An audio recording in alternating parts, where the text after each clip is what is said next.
landmark trip to China, but says he won't be afraid to be direct with Beijing when it comes to the South China Sea and the UN Convention on the Law of the Sea. The three-day visit comes less than a week after the Prime Minister's visit to the US. Anthony Albanese will hold talks with President Xi Jinping and the country's Premier. He's told the ABC he'll raise human rights issues, including the plight of Australians being held in detention. We have raised concerns, including at meetings I've had in the past with President Xi. Australia will always raise cases involving Australian citizens. A tour company has been found guilty of breaching workplace safety laws over the White Island volcano tragedy in New Zealand that left 22 people dead, including 14 Australians. Nearly 50 Royal Caribbean cruise ship passengers were touring an active volcano in 2019 when a deadly column of burning ash and steam blasted from a volcanic vent. ID Tours New Zealand and Taranga Tourism Services are accused of failing to adequately protect tourists and staff. The company's owners will be sentenced in February. Israel has expanded its ground operations in Gaza, but troops are moving very slowly. The Israeli Defence Force has been able to free a female soldier who'd been taken hostage in the Hamas terrorist attack 3 weeks ago. Military experts expect the pace to continue at a slow rate to keep open the possibility more hostages could be released.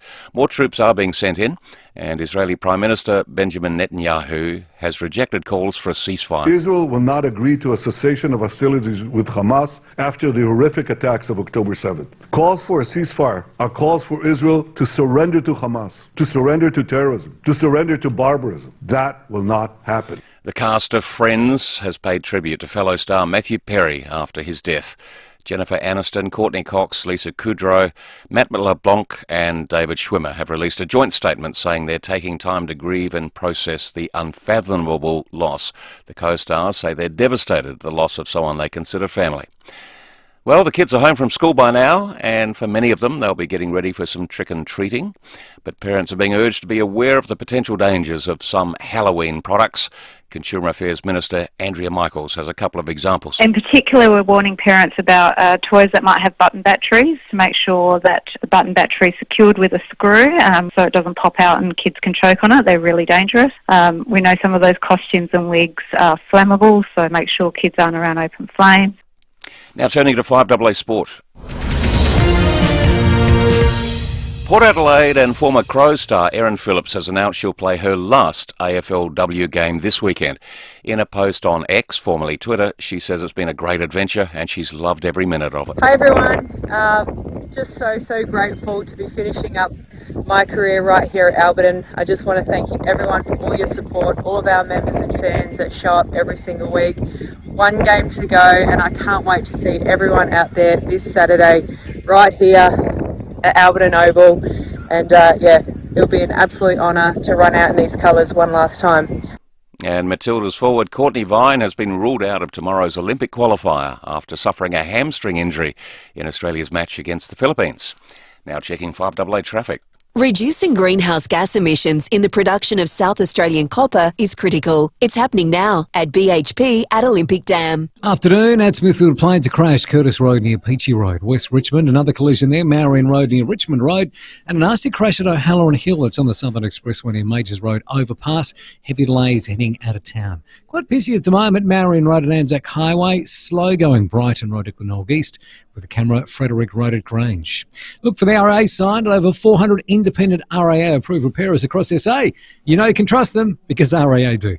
Adelaide's most accurate traffic on FIVEAA. And the FIVEAA forecast. Get the Toyota Forklift Advantage. Visit toyotamaterialhandling.com.au. Mostly sunny tomorrow, a top of 23 after getting down to 8 overnight. Thursday, mostly sunny 24. Mostly sunny again on Friday, up to 25. Currently 17. Now let's hear what's happening on 9 News tonight.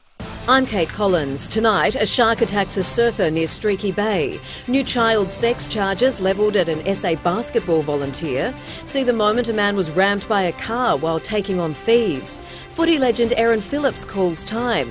What not to do if you have creaky knees. And the Adelaide Funeral Home sending ashes into orbit. See the full story live on 9 News at 6 p.m. and on 9 Now.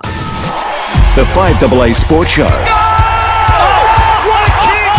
Rowie and Timmy G. 5 minutes after 4 on this Tuesday afternoon, nice and sunny, the weather's getting nicer, and there's lots to discuss in sport, and there's a few goodbyes as well as I welcome in Stephen Rowe and Timmy G. Yeah, you say goodbye and I'll say hello. Good on you, and hello Sam and hello Rowie. It's Tuesday afternoon. We look forward to always having a chat with you. The lines are open 8223 0000, and we've got a little treat for you coming up at the end of this opener that I will release upon thy listener. And I'll tell you what, you'll like to contribute on it. Yes, you know. I don't know about this. Was I in this meeting? You were, but it's not necessarily mean that you know what's going on. Okay. Well, I'll follow your lead, Captain. You know what? You were in the classroom, but we're not sure what you learned. Well, welcome. Wow. Well, a couple of retirements. A couple of the life membership of Neil Craig into the AFL. We'll get to chat to Craigie. That'll be awesome. I'm going to ask him, can he speak Japanese? Yeah, well, he's been over there supporting the Wallabies and the Eddie Jones coaching group, and obviously that's ended not too well. So, yeah. I think Eddie's come back with a massive grab. We'll do that a bit later. But I think today's about Erin Phillips. Well, it is, and she has called a day on her AFL career. The irony for me is she made a debut at 31 years of age. And that, what I think... And then do what she did? Yes. Amazing. And I think for Erin and a lot of the other players that sort of started AFLW 8 seasons ago, they will now see the pathway that is there for the future that they didn't have. And that was the thing, having known Erin since she was, basically born, to see her coming through and be a very good player, but then have that road stopped at 13 years of age, because that were the rules. You couldn't play any further than that with the boys, and there was no girls' comp. And it's like, well, where do they go from here? And for what they've done and how it exploded 8 years ago to the pathway that is there now, there's going to be some of those girls that 8 years ago were sitting there going, oh, that could be me, that are now draftable. She'll go down as one of our great sports people. We're going to talk about cross code. She's an Olympian, a WNBA star, an AFLW legend. You'd have to say legend. Team success followed her. Individual success was there at all levels. I think she was universally admired, and that Phillips family now is sporting royalty, not just out at Alberton, in this state. Yeah, and I'll tell you what, the bloodlines are going well too, because Sean That's Burgoyne's involved now. That's what I'm saying. So it's good public. Well done, Erin. Here's Erin at a press conference about retiring. Today I sit here feeling an overwhelming amount of gratitude. I got the opportunity to play for two clubs that mean so much to me and my family. I got to witness firsthand the impact that AFLW has had, and not just female football, but female sport in this country. It has been incredibly rewarding and something that I'm extremely proud to be a part of, and I'm sure Loz is too. So here we are, one more game to go, and I cannot wait to run out there with my teammates in front of our great fans at Alberton Oval one last time. Yeah, well spoken and well delivered, but this one, I think this grab is a little bit harder because she's talking about her father Greg's influence. My dad, thank you for teaching me this game, for spending time when I'm sure you were tired and sore from your own trainings to teach me this game as a young girl. And even when you knew there was no future in it, you taught me anyway. You are the reason why I love this game. And I'm proud, so proud, that I got to play here. Even more proud that I got to wear the same number as you. Yeah, a great moment too. If you've ever seen the video of where she's saying to her dad about the Guernsey, because she requested to wear 22, his old number. And she said, well, I've got the gun. And he said, oh, yeah, no worries. And then she gives it to him and he turns it around and it's number 1 and he starts crying. Yeah, it's a great moment if you haven't seen it. Because number 1, poor people wear is the captain. Which is you, correct. Timmy, and Greg was a captain. Is the tradition. So she did wear number 1, Dad's number. She wore Dad's number. So a great career and well done to Erin on the way she handled herself there. Scotty Lysett has retired as well, and there is still some rumour about some Melbourne clubs perhaps interested, but I did get a message from Scotty saying he's just going to go away and clear his head and just come back, feeling a bit refreshed. So he's overseas, isn't he? Yeah, the way I'm sort of feeling is that he'll probably call it a day and that'll be it for him. But gee whiz, what a warrior he has been. And sort of there was a little bit of chat on Twitter there. He's technically the last Port Adelaide player to go through the junior system as it once was, through the Magpies junior system, and come from our country's own over to the juniors and all the way through the system and into the AFL side. So it's a little bit of a landmark moment, I think, for that heritage there. So well done, Scotty. He's only 31, played 146 games, 2018 Premiership player with the Eagles. And you said the word. If you think of Scotty Lycett, you think of warrior. Yeah, correct. Wasn't superbly gifted as far as, movement and all that sort of stuff, but God, he was good at everything. Yeah, his just tap work at his best was great. One of the many great things that I think came out of Sejourner boy, including King George Warning. Yeah. He's a keen fisho, mate. Plenty of that. Well, aren't they? Well all done, over Scooter. There? Yeah, absolutely. No, well done, Good mate. career. You're a bloody ripper. The Melbourne Footy Club, well, we saw it promoted yesterday that it was going to be a big interview with the CEO, Gary Pert, and the head coach, Simon Goodwin, and with Gary Lyon, of course, an ex-Melbourne champion. And it was promoted to all the hard questions we're going to get asked, and some of them were. So here is Simon Goodwin on being asked, does he use illicit drugs? Have you, since you've been a coach of this football club, had an issue with illicit drugs? Never. I do not use illicit drugs. I give everything I can to my family, my team, in a way that dedicates my life to our footy club. And to have this play out over a 3-year period where my reputation has been caught up in a boardroom battle, it's been well documented. It's been documented over and over and over again in the public. It's been really hard. It's taken its toll on myself, my family, everyone. And enough's enough. I don't use illicit drugs, and I never will. You've got to say, this is... when he said about, it's now blown up into an issue with board members going to court over a lot of this, and it must be a fair distraction to the whole of the footy club. Well, they won a flag in 2021. Oh, yeah. He's a premiership coach. Yeah. Finished second after the home and away in 2022. Lost to to Collingwood by 6 points. Things could have been, then not as if they're exactly awful, but just on Simon Good.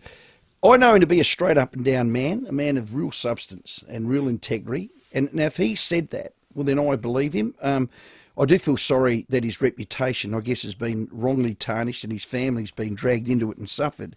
He couldn't have been more adamant, forthright and strong in that statement for me. Yeah, and it goes on too. So reporters, stop digging. End of story. End of story. Yeah, I think what happens, though, you've also got the next fella that's being spoken about, Simon Goodwin, talking about Clayton Oliver and where he's at with ongoing issues. Clayton Oliver's got some personal challenges, and that's the best way we can describe it. It's a very complex situation that we've got going on with Clayton, and clearly those challenges have been ongoing for multiple years. This is something that hasn't just reared its head in recent times. This is something that's been ongoing for our footy club and ongoing for our team for a number of years, and we're working incredibly closely with Clayton right now and building the best people around him and care around him to deal with his complex personal issues. But what Clayton needs to be really clear on is that we now have some minimum standards of behaviour that we want him to adhere to. And if he can't come along with our culture, there will be some consequences that come with that. That was strong. Yeah, look, it is, but again, it's this whole cloud of issues that they've got hanging around their head. Complex personal issues. What are they? Yeah, well, he said mental health. He said that's the best way to describe it. Yeah, mental health. Is it illicit drugs? Well, what is it? And it could is it behaviour? Behavioural issues? Is it standards? Is it all of the above? All of the above, perhaps. But what I'm saying is, it's this whole. Well, he basically said then, buck up or ship out. Yeah, and that's why they deliberately did that. Got a 7-year deal during the trade period. So, but the whole cloud of issues is what I think they've done this interview for, to go, okay, we want to get it all out there to try and get ourselves moving forward, because it feels like every time they maybe trying to take a step forward, they're taking 10 back. They need a line in the sand, you think? Is that what it is? That's what they're trying to do. Putting their flag in the ground. Right, we've spoken. Trust us. We're in good hands, and our culture's strong. Well, that's where the CEO, Gary Pert, was going. People have got to understand what culture's about. What we're dealing with now is we're dealing with isolated behavioural issues where individuals are being held to account. And when you have a cultural issue, that's about, do you have the leaders and do you have the leadership programs and do you have the standards and disciplines and do you have the accountability? These are programs that are in place, and I've got to say, I've been in the game now for 40 years. Our culture at the club, our men and women's programs, is the best I've seen in 40 years, and that's because of the people, the leadership, the clarity and strength and resilience of that culture. So these behavioural issues will be held to account by those leaders.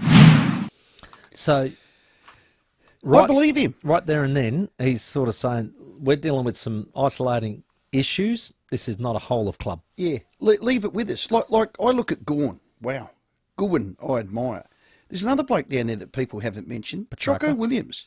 I mean, Choco Williams doesn't walk past crap. He doesn't walk past culture. Yep. He's a non-drinker. He's a man of high integrity, high morals, high standards, and he loves it down there. So when Gary Pert, the leader, says that, Simon Goodwin says that, there's one of two things. They're either telling the truth, back us in, and they had a fair crack at, who was the host that asked the questions?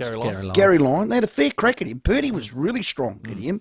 Because he's in the cheap seats. He's like me. He wants greatness. They haven't delivered. He talked it all down. But I thought Purdy put him back in his place, so too did Goodwin.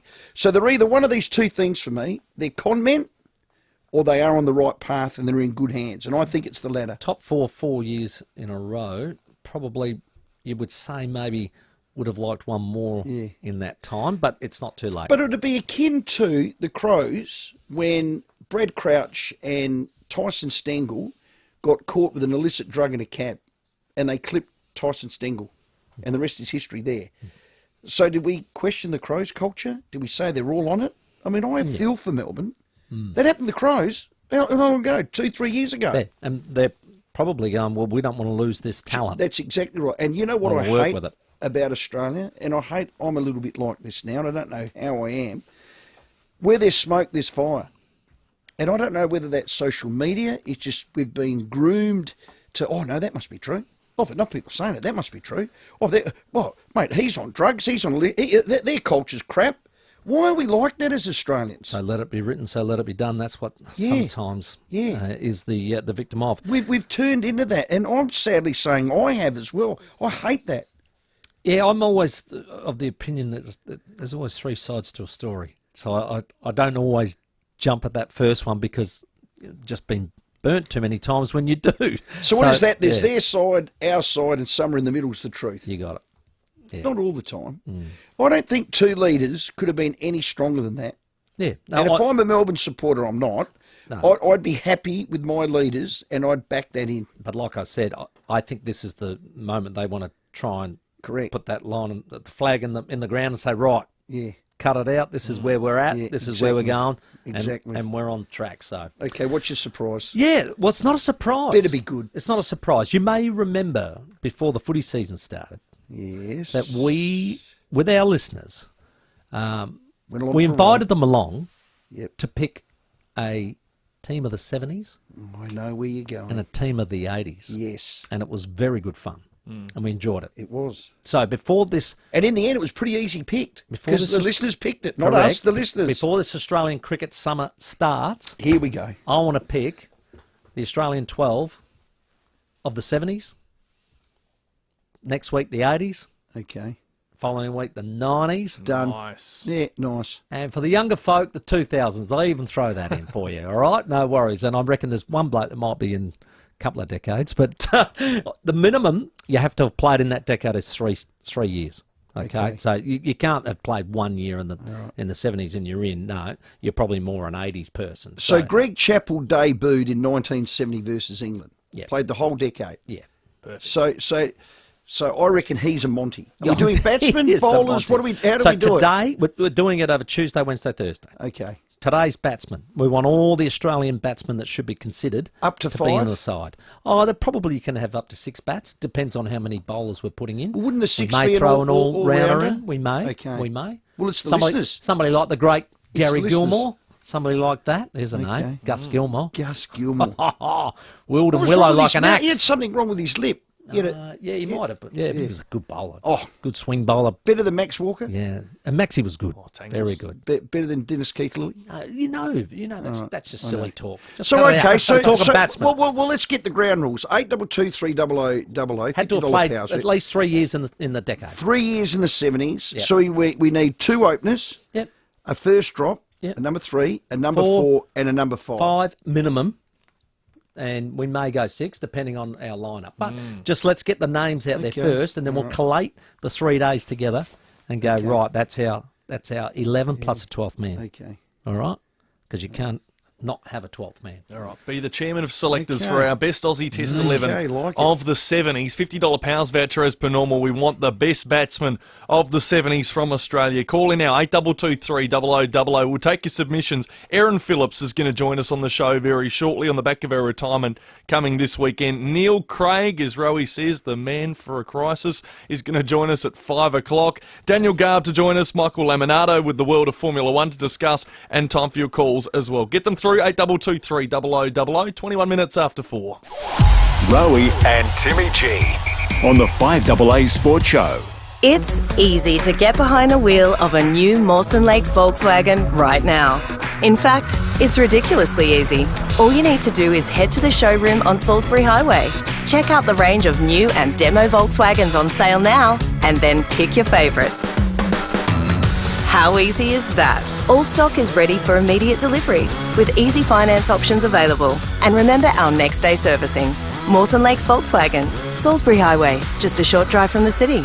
Hi, Phil Hoffman from Phil Hoffman Travel. We are proudly South Australian and family owned. For over 30 years, we have lived and breathed travel, connecting South Australians to the world using our experience, expertise and genuine care, leaving no stone unturned to provide the best value, service and experience. We aim to create memories that last a lifetime. With 9 locations across South Australia, whether you're travelling for pleasure, business, group travel, conferences or events, our team at Phil Hoffman Travel has you covered. Visit phd.com.au. The high-tech home of tomorrow has a new name. It's not Siri or Alexa.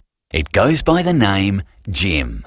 Add data, security and complete connectivity to your home with Jim's antennas and security. Start by asking Jim to boost your Wi-Fi for streaming TV and gaming. It's easy with integrated cables and extra data points. Jim can make sure your free-to-air channels are crystal clear too. For a high-tech home, just ask Jim. Hey Jim. Jim's antennas and security.com.au. Reimagine your home, elevate your life at 88 O'Connell Luxury Apartments.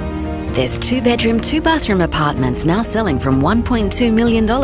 88 O'Connell is redefining residential luxury with amenities never seen before in Adelaide. From a New York-inspired sky deck, Mercato fresh produce market, wine bar, integrated wellness studios, sauna, pools and allied healthcare. To learn more, visit our display suite or inquire at 88o'connell.com. It's Ian Healy, and I'm here to talk to you about back pain and Kiza. If you're one of the 80% of Australians who suffer from back pain, it's tempting to do nothing. But this can cause weaknesses down the road. The best place to start with back pain is exercise, and the best place to exercise is Kiza. Kiza's physios and Swiss-designed strength training equipment help you build strength in a supervised environment. I go to Kiza, and you can too, at our new clinic in Norwood. Book your initial assessment at kiza.com.au. For over 100 years, Alfred James Funeral Homes has been here for families in their time of need. Alfred James Funeral Homes is built on a legacy of compassion, honour and service. We are always here, yesterday, today and tomorrow. And speaking of tomorrow, Alfred James has something new coming, a way to honour a life in the most extraordinary way, one that is truly out of this world. Alfred James Funeral Homes, honouring a life. With more stores close to home and everyday low prices, great food lives at Foodland, the mighty South Aussies. Rowie and Timmy G on the 5AA Sports Show. 24 minutes after 4, we're looking for your nominations. You are the selector of our best Aussie Test 11 of the 70s. We're going to be doing this all the way through the week. We're looking for the best batters today of the 70s. Put them through, 8223 0000. Get to your calls in a second. First, let's check what's on your roads. Copper is critical to the energy transition, and the responsible production of South Australian copper is happening now at BHP. A few crashes to look out for this afternoon. One at Smithfield Plains, Curtis Road near Peachy Road. Another one at West Richmond, Marion Road near Richmond Road. At Morpher Vale, Carvey truck there, Palantinga Road near Baines Road. Look out for debris there. Quite busy at the moment. Main North Road at Enfield. Slow going Brighton Road at Brighton, with a camera Cudmore Terrace at Henley Beach. Snooze, great deals are on, like 50% off any mattress when you buy any base, bed frame or Snooze bedding pack. More great deals in-store and online. Hurry in today. Exclusions, T's and C's apply. Adelaide's most accurate traffic on 5AA. Picking the Australian Test team of the 70s. Yes, that's what we're doing this week. We're looking for batsmen today. We'll go bowlers tomorrow. Then we'll look at filling the wicket-keeper role, maybe the all-rounder role in the third day, and finalise that lineup. All thanks to you and the unique Homestyle Food text as well. We'll go to Craig at Brighton. G'day, Craig. G'day, boys. How you going? Good, thank you, sir. Who do you want to put in the running for selection? Yeah, well, it's before my time, but the 70s allowed a little bit of character and a bit of flamboyancy, and who else than Doug Walters to start the season off? Absolute lock. Absolute lock. Number 3. I can't see that coming out either. And played the entire 70s. Yeah. 74 legend. tests, 15 tons. He averaged 48 as a number 3. The quintessential Aussie, Craig. I'm old enough to admire him and love him. I've interviewed him a couple of times and actually been out in the grog with him once. Yeah, and you survived. Well, we had to do it. I had to pick him up at the airport, drive him to the Nord Footy Club, interview him, host him, and then take him back.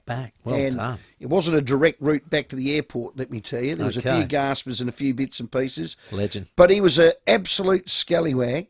Yeah. But what a cricketer. Yeah. No, loved him. Call. Craig, loved him. Well played, mate. Let's go to Phil at Woodville. G'day, Phil. Who you got for us?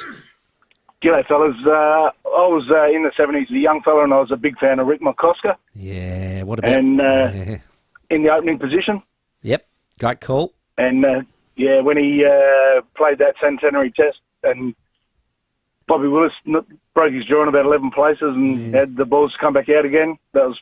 I know. Worthy of a spot in the team, I reckon. Oh, mate. He wrapped a nappy around his head, didn't he? Yeah. It looked like a nappy over his chin and his head. It was like the old cartoons when you had a toothache and the white bandage around your head. Courage. Poor bugger. That was courage coming back out to the middle after So that.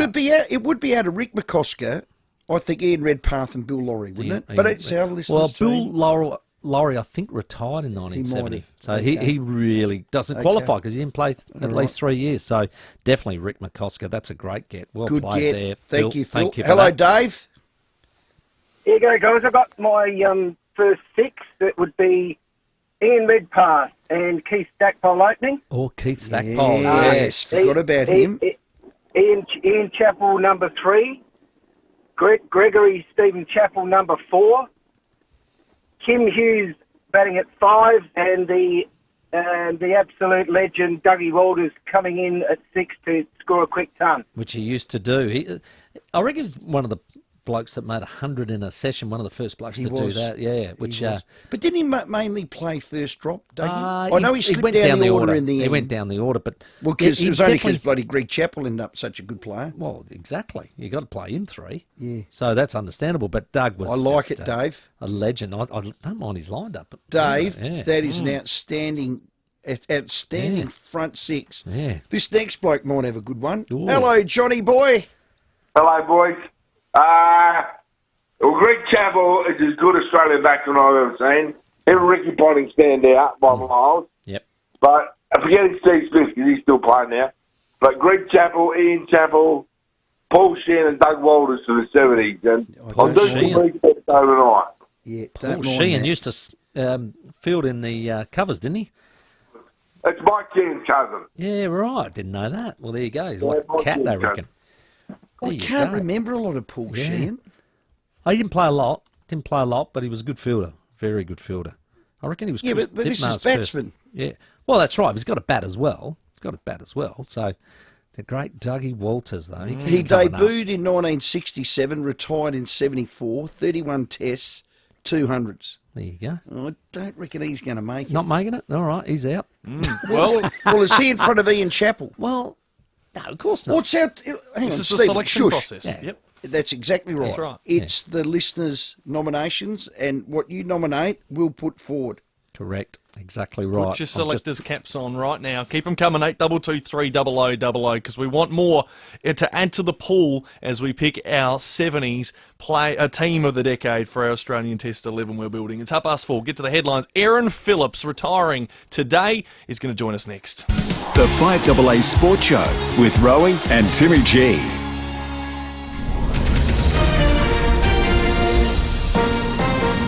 This is Adelaide's 5AA. David Bruce with the latest news headlines. A man in his 20s was attacked by a 4-metre-long white-pointer shark while surfing near Streaky Bay this morning. His condition is still not clear.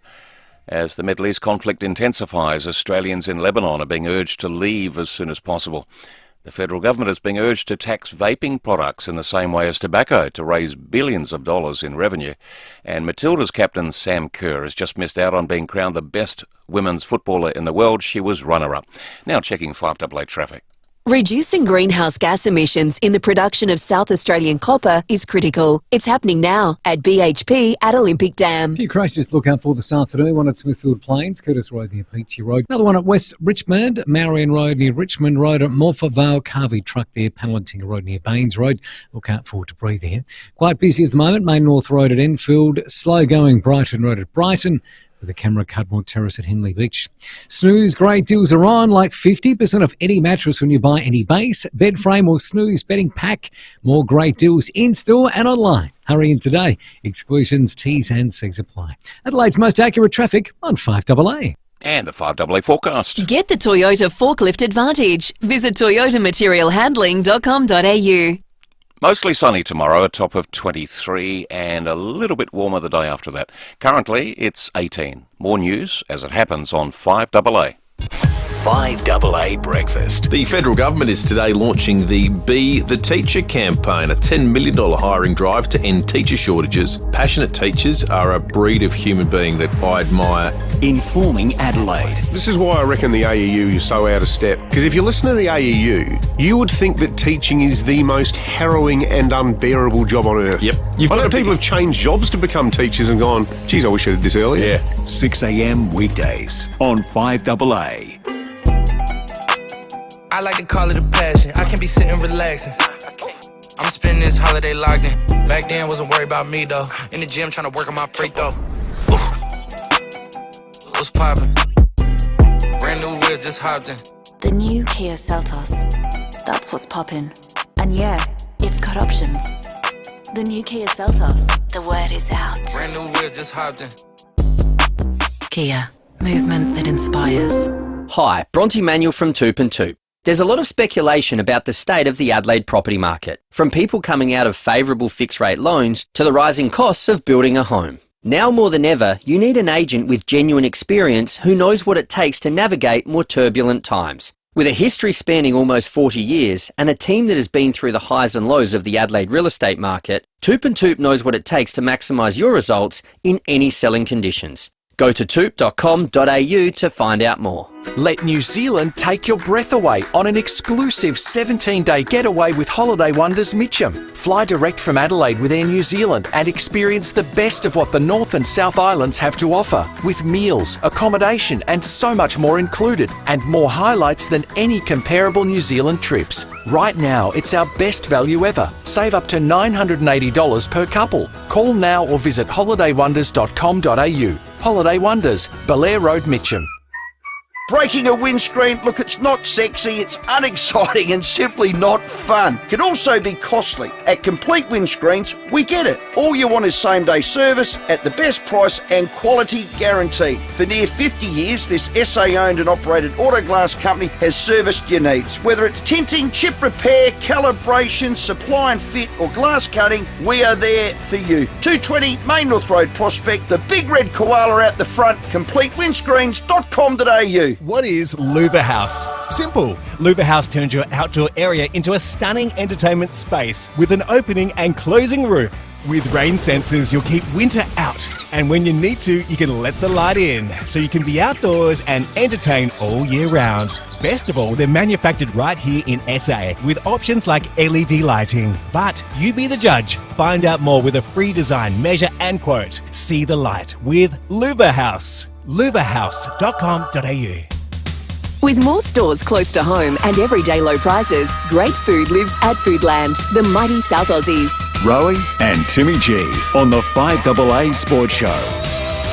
25 minutes to 5. Neil Craig to join us after 5 o'clock, but we want your nominations. Put your selectors caps on and keep your calls coming in, 8223 0000, because we're picking the best Aussie Test 11 of the 70s, and we're asking for your selections for batsmen today. We'll do bowlers tomorrow and hopefully have the 11 all sorted by Thursday. But right now, it's time to chat to our next guest, because this weekend we're farewelling one of South Australia's greatest ever champions and a pioneer of women's sport. Today's winner for the best on ground goes to Erin Phillips, Adelaide Crows. And she's given it off here to Phillips, who doesn't mind bombing them from 50. It's an open goal square. Oh, Erin Phillips has done it again. 10 out from goal. Here's Phillips again. Around the corner. Oh, no, she hasn't. Oh, please. Erin Phillips, the superstar, is going to single-handedly keep the Crow season alive. Well, Rowie, you know there's champions and then there's champions. Yeah, and this is one of those, I'm telling you. Where you're going. They say one of the greatest cross-code athletes that we've seen, certainly here in Australia. But the great Erin Phillips finishes her football career, includes 3 premierships, 2 league best and fairest medals, all Australian honours on 3 occasions. It just keeps rolling. Erin Phillips, congratulations on a magnificent career. Thanks, boys. Thanks for having me. Hey, mate, you didn't get to play the game that you loved until you were 31 years of age. Do you sort of feel a little bit like robbed there? Look, I got to run around a few slowdowns with you fellas. That's so, true, you did. That kept me going in the meantime. But, yeah, look, it was just the way it was back then, unfortunately, for so many girls that were in my situation that played footy and had no avenue past the age of 13. So, yeah, it was tough to give up the game that you loved for so long, but never in my wildest dreams that I think after 17 years that AFLW would roll around and I'd be making my debut at the age of 31. But it's amazing how things just, can all of a sudden happen and, you find yourself, with your dreams coming true pretty much. So, yeah, it's been amazing. Well, you're a Smosh West Lakes product. You played all the juniors there. You won Best and Fairest Association medals and the like. When that moment came, I remember talking to your dad, and your dad said, "Oh, Erin's come to me. She's a bit shattered. What do I do now?" And it was a bit like that, wasn't it? And you had to, basically take up another sport. Yeah, and it was just one of those things where, I knew it was going to happen, and there was an opportunity to maybe even challenge it and see if I could keep going, but I was playing a little bit of basketball at the time, and I thought not to go down that path and just followed my basketball dream and kind of see where that was going to take me really, and not really know if that was, going to have a future for me in basketball, but kept with it. And it's strange how things, when, they say one door shuts, other things open. So I always wonder if football was around back then, I would have kept going with it. So in many ways I can be, slightly grateful that I did get the basketball opportunity and get to play, all around the world for my country, which is, the highest honour. So, yeah, it's funny how things turn out. A remarkable career, Erin. Congratulations. And over all that time, I've just from afar been amazed at how well you've done it both. And you couldn't have one without the other. So, you had your WNBA career, you had your Olympic silver medal, ComGame gold, FIVEAA World Cup. I could go through all those accolades. You've done the two. Where does it sit? What gave you the most happiest? What were you the most proudest of? Yeah, look, it's so hard to pick one. I mean, I get asked this question a lot. What was the greatest highlight? And I think, every single championship or premiership has had so many great stories to it, and so many people that you play with in these teams that mean so much to you, and you become forever connected. And probably my answer to this is, the greatest thing I think I've ever been able to do is represent Australia and wear the green and gold. I think that's something the only probably thing that football couldn't give me was, to play for Australia. So, to stand in, there's nothing quite like standing in line at an Olympic Games, listening to your national anthem. I mean, that's just, even thinking about it today, I get goosebumps. So, but every team that I've got to play for and both these codes, it's really been unbelievable, and I've been so lucky in my career. And then to finish off at Port Adelaide, you couldn't have scripted that one. No, it's unbelievable, really. I still pinch myself today that I actually, play for Port Adelaide, because, I would have given my, left arm to play for Port Adelaide back when I was a kid, screaming over the fence, following the likes of Timmy and Dad and the guys. So they were all my heroes. And so, yeah, to say that I got to play even just one game, let alone, 2 years with Port Adelaide, I'm just absolutely grateful. And, to start my career at the Crows, I couldn't be any more prouder to have represented both clubs, and both clubs mean so much to me. And I'm just fortunate that I could start a career at Crows and end with Port Adelaide. So, like you said, Roy, I couldn't have written the script any better. Well, it was destined to happen. I think I saw it happen. It was 1988. You're probably about 3 years of age. Greg just went over to kiss you all, and after we've won the flag, and that wasn't enough for Erin. She launched herself over the fence onto Dad.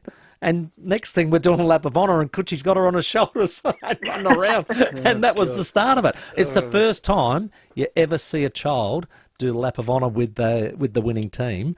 And now you see it as almost like it's everybody takes the kids out now, don't they, Erin? You started that. Yeah. Look, I think I just wanted to be part of the team. I think that was the fortunate thing about my childhood is, my sisters and I, we grew up in a great club.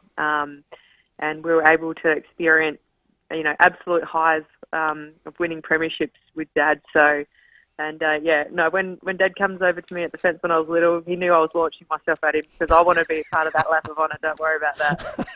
Absolutely classic. Hey, mate, I ran into Mum and Dad the other day. I think they were hiding because they said if we go home, we've probably got babysitting duties because got 12 grandkids, have they now? There's quite a few. Grandkids, I think we're up to. That's the end of it. That's 30 at 11 and we're all done. But literally, Mum's got pretty much got a diary where we all, book her in.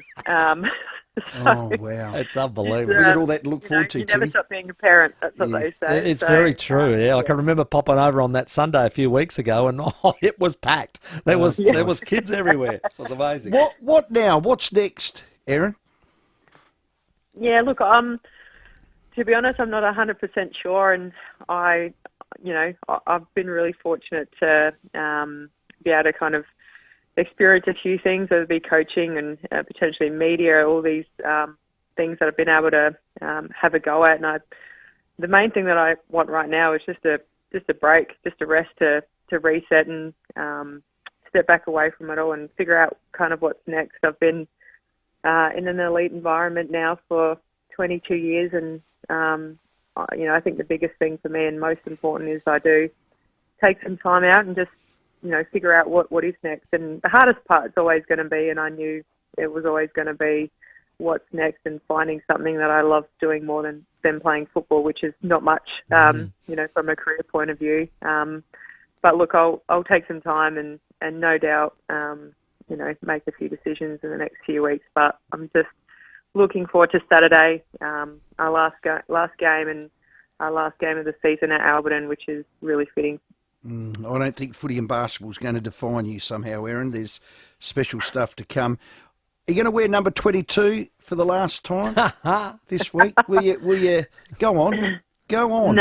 No. Like, honestly, I love wearing the number one. There's no greater honour at Port Adelaide, and I would feel that would be doing the number one a disservice. Dad got to wear the number one. I do feel like I still wear his number, and whoever gets to wear that 22 next year, I'll look at it with obviously great pride. But I'll be more than proud to wear the number one for my final game.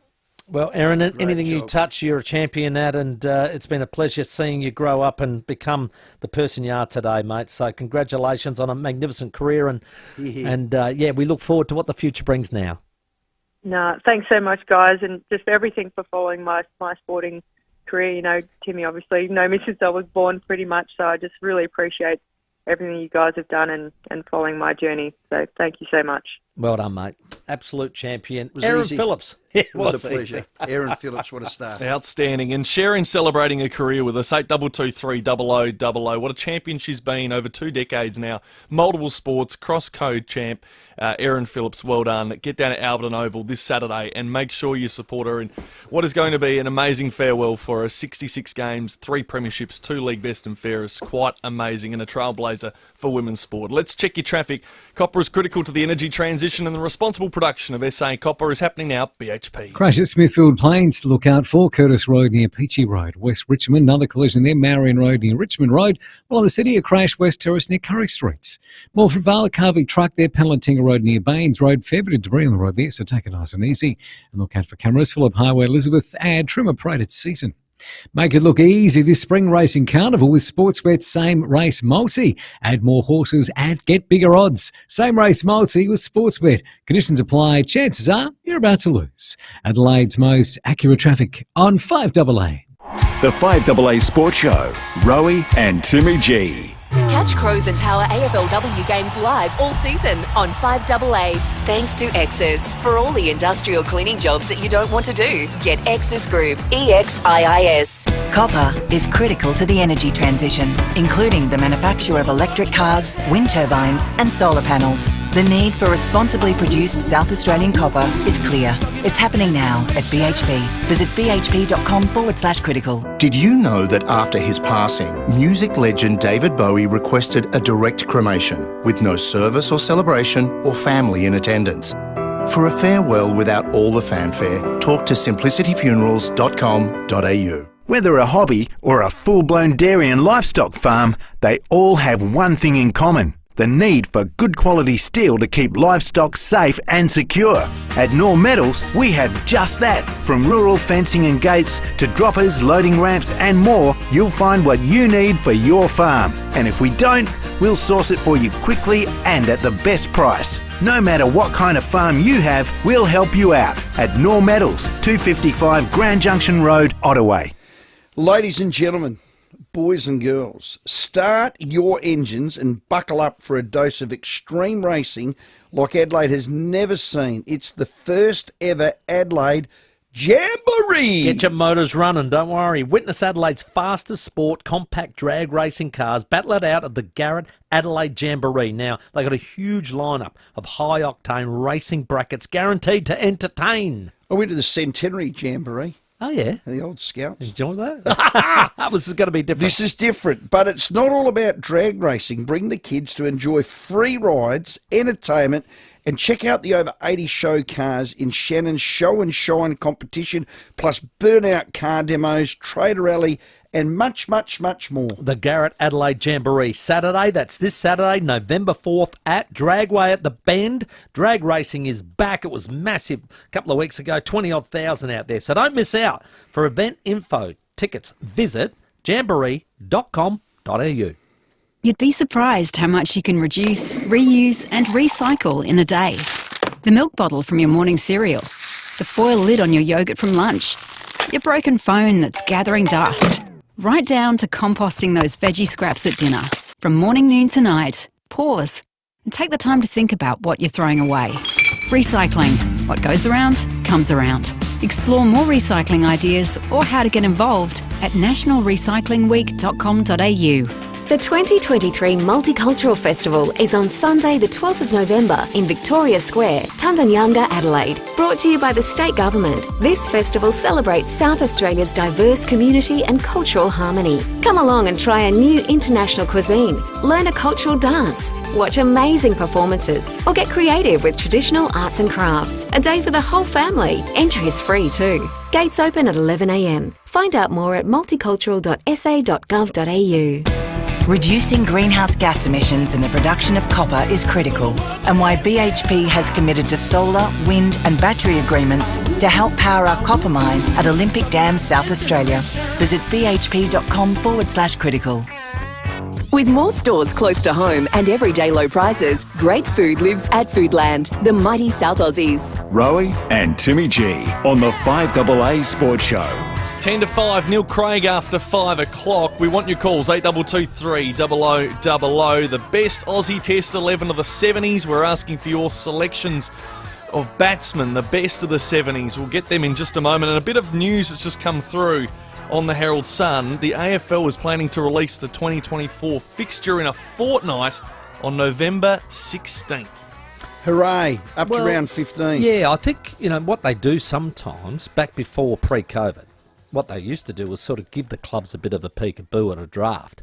And then the clubs would go back and say, hey, what about this one? Can we have this at that time and all that? They'd all have their 2 bobs worth, and then they might make 1 or 2 changes, and then bang, it goes out. So sounds like they're getting back to that system, and we'll hopefully see that on the 16th of November, which would be great. My word, you can plan a year around that. Plan our whole, at least 15 weeks of it anyway. Best Test 11 in the 1970s.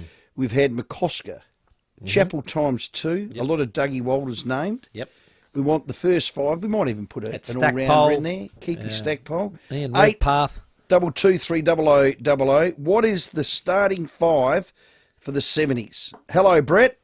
Yeah, g'day, boys. Look, I'm going to chuck a couple in there that you've already heard, but my starting, I'm going to actually put 6 in there. McCosker, Stackpole.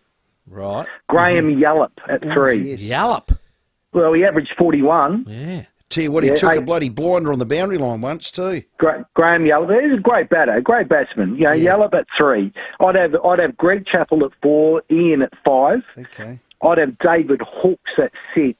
Okay. And I would have Dougie Walters at 7. Hooks, Okay. 6. As the all-rounder. Yeah, I'm Dougie. writing all this down. I like it. Brett, Okay. I like it. They're the ones. Hooksy was, look, he was stiff because, he had a few words to say, but, all day, every day, he should have been in that Australian team for the whole period of those 70s and early 80s, that's for sure. Yes, of course, we had the His World talent Series was cricket, which threw a little bit of that into awry. But thanks, Brett. Interesting text here, Unique Homestyle Foods text line.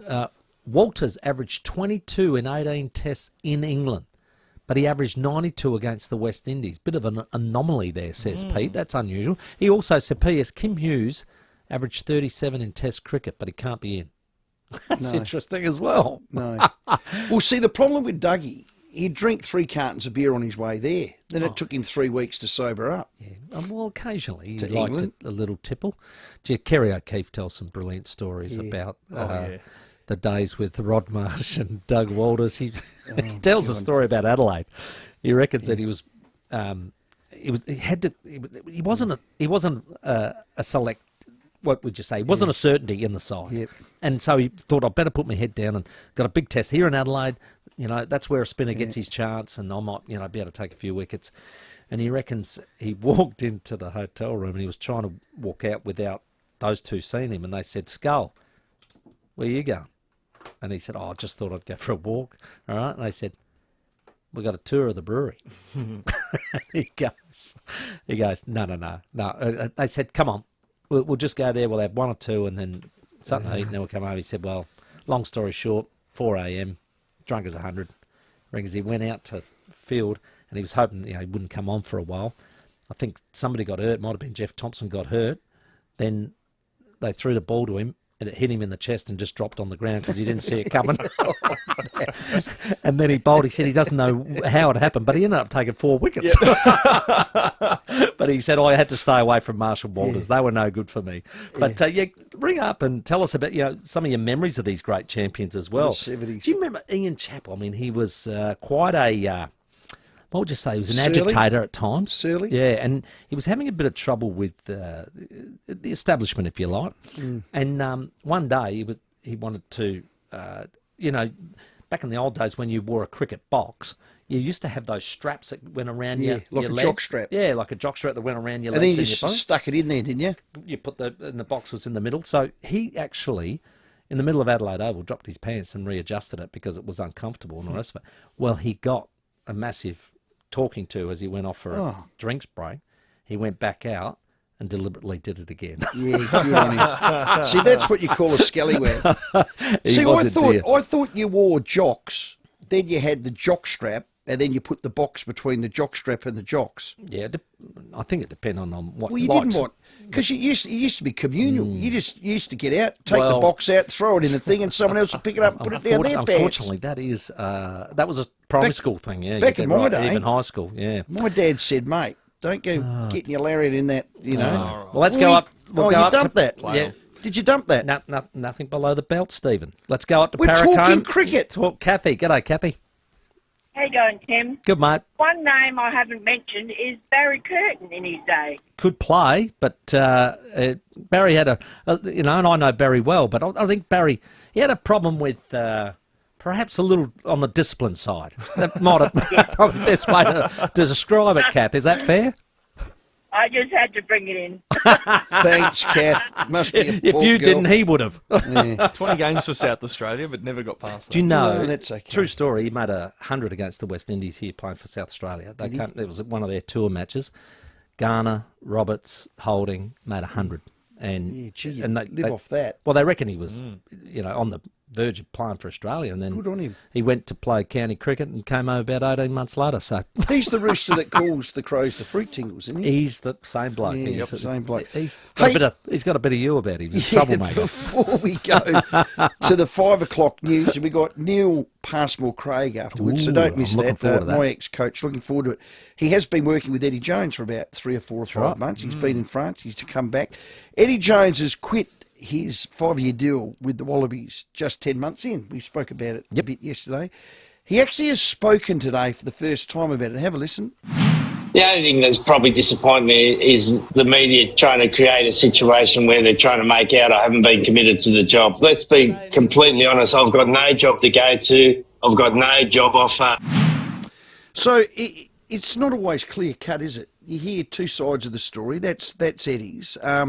He's laid a little bit of the blame to bear at Rugby Australia's feet. This is Eddie. And I think they do need to invest in their product, don't they? Have a listen. Coaching a team's a bit like being in a marriage, mate. You need commitment from both sides. Rugby Australia at the moment can't activate the resources, which are both financial and political, to get the change in place to make real change to Australian rugby. So he's saying to them, unless you do this, I'm out. Invest in the product, because I'm an elite coach. I need to have an elite program. But I think about the last 5 years, or certainly since we've lost or haven't played in a World Cup for some time. Do you think Fiji's gone past us? Oh, no, you shouldn't have. No. Ireland definitely have. Yeah, Argentina have. Scotland mile. have. I could roll it off. Yeah. It used to be New Zealand, Australia, England, South Africa, and we were streets above. Well, South Africa just won. Yeah. New Zealand are the mighty All Blacks. England are always around the mark. We've dropped off. Yeah. So maybe Eddie is right. France and Ireland have definitely come up too. Oh, and God. yeah, we've fallen away Did you see severely. what But Ireland look, played? I know what you're saying about Eddie, but Eddie, he uses very unusual analogies to try and explain things that I don't know help any. Well, I've never eaten caviar, so I don't know that analogy. Yeah, well, there's that one. But he's also very careful about the way he words things. Okay. And it's almost as if, and what he's saying there is they won't commit to what I want, so I'm out. Yeah.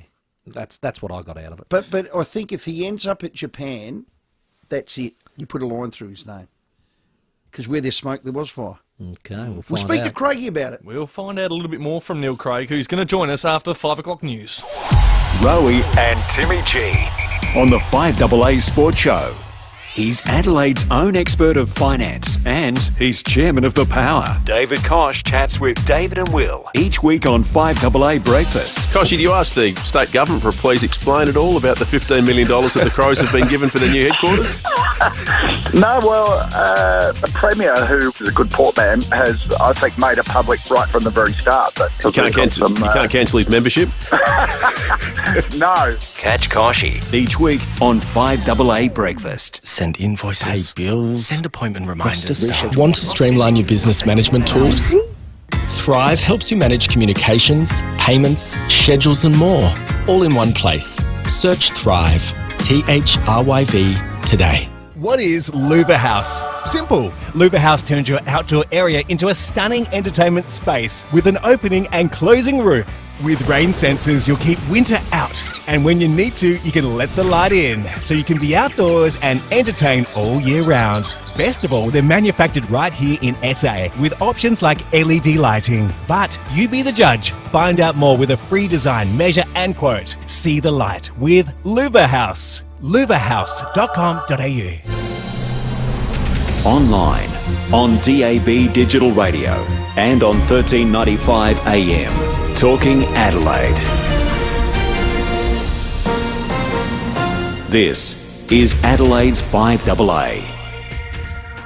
Mostly sunny, a top of 23 tomorrow with the 5 o'clock news. I'm David Bruce. Police and emergency services are searching the waters near Streaky Bay on Eyre Peninsula after a 55-year-old man was attacked and presumably killed by a huge shark this morning. The man was surfing near Granite Rock off Westall Way Loop close to Streaky Bay around 10:20 a.m. A witness at the scene said the shark was about 14 feet long or 4.2 metres. The man's body is yet to be found, and the search is expected to continue until the end of the day. It's the second serious shark attack in South Australia in just a month. On the 2nd of October, Pam Cook was seriously injured when a juvenile great white shark attacked her while she was swimming at Beachport with a group of friends. Australians in Lebanon are being urged to leave as soon as possible. Fighting between Israel and Hezbollah is intensifying, with concerns the situation could deteriorate quickly. Prime Minister Anthony Albanese says Australians should be prioritising their safety. We have said for Australians in Lebanon, we've said that people should leave whilst commercial planes are available. People should take advantage of that. There is concern about what is happening in the region. The Australian Taxpayers Alliance believes nicotine vapes should be sold and taxed like cigarettes. Modelling from the group has found a tax could add $6 billion to the federal government's revenue in 3 years. President Brian Marlow says a blanket ban will only fuel illegal sales. We're proposing that we just follow the lead of countries like New Zealand and the UK, where they do regulate them, they do tax them, they have got product standards in place. And they're not seeing an explosion in the black market like we are in Australia. 3 in 10 older teenagers are experiencing some form of intimate partner violence. Katie Fuller has details. The Australian Institute of Family Studies tracked the data of 10,000 children over a 20-year period, finding 1/4 of young men and women aged 18 to 19 have experienced emotional abuse in their romantic relationship. Dr. Carly O'Donnell from the Institute says an alarming number of teenagers are falling victim to manipulation. Being told by their partner that they're crazy or stupid or not good enough. The research also shows females are more likely to be victim survivors of sexual abuse, but supportive relationships with parents and peers can reduce the risk of violence by 36%. Hungry Jack says the cost of living crisis is driving record numbers of people to burgers and fries. It's recorded $2 billion in annual sales for the first time since opening 54 years ago. Boss Jack Cowan says years ago, a burger and fries was a once-in-a-while treat, and now, with tighter household budgets, it's become a meal staple. Now turning to 5AA Sport. Australia will not be hosting the 2034 FIFA World Cup. Eddie Summerfield reports. With the success of Australia and New Zealand hosting the recent Women's World Cup fresh in everyone's mind, there was an expectation of a bid on the men's event in 2034. Instead, Football Australia has announced it won't be bidding on one of the world's biggest events. Focus will instead be on bids to host the 2026 Women's Asian Cup and the 2029 Men's Club World Cup. Football Australia insists it remains committed to growing the code at all levels. Matilda's forward Courtney Vine has been ruled out of Australia's next Olympic qualifier. Vine hurt her hamstring in the side's 8-0 thumping of the Philippines.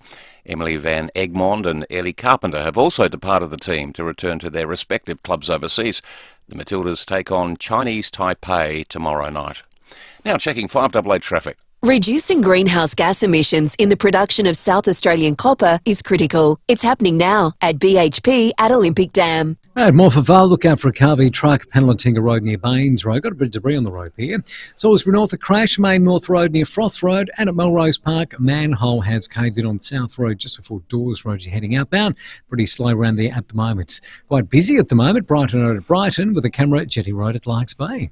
Freedom's 48-hour homewares flash sale starts tomorrow. Save 25% off all rugs, cushions, wall art, mirrors and lighting. Sale ends midnight Thursday, only at Freedom.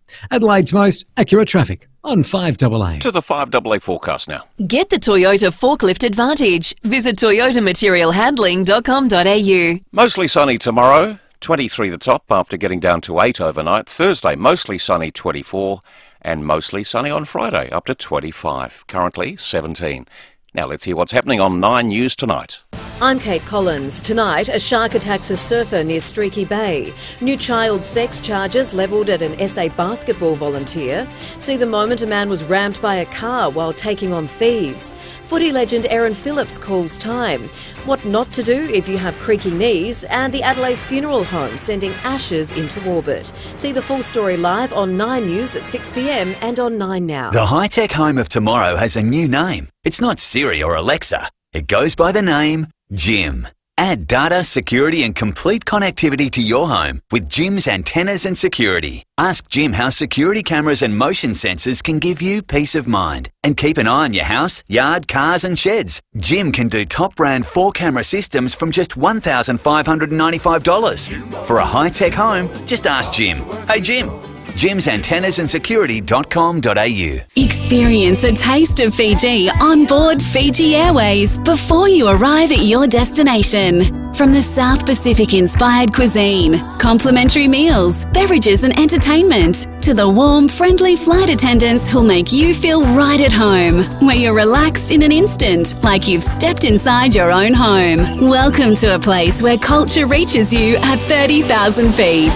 Call your travel agent or book now at FijiAirways.com. Introducing the 2023 World Performance Car of the Year, the Kia EV6 GT. 430 kilowatts of power and 740 Newton meters of torque. With its unique Australian-tuned GT suspension and steering, the Kia EV6 exceeds all expectations.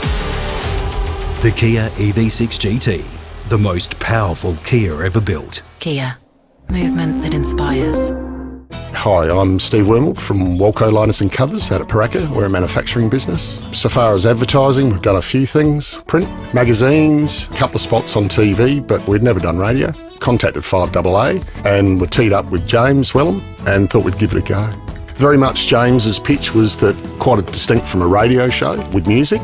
A talk show, advertising that comes in on Chat Show will be more like a testimonial. So that was quite attractive to me to give that a go and actually be personally endorsed, I suppose, by the talk show. 5AA is the only one in town. We gave it a go. That was 2016. To get your message out there and grow your business, visit 5AA.com.au and hit the Advertise With Us link for more information.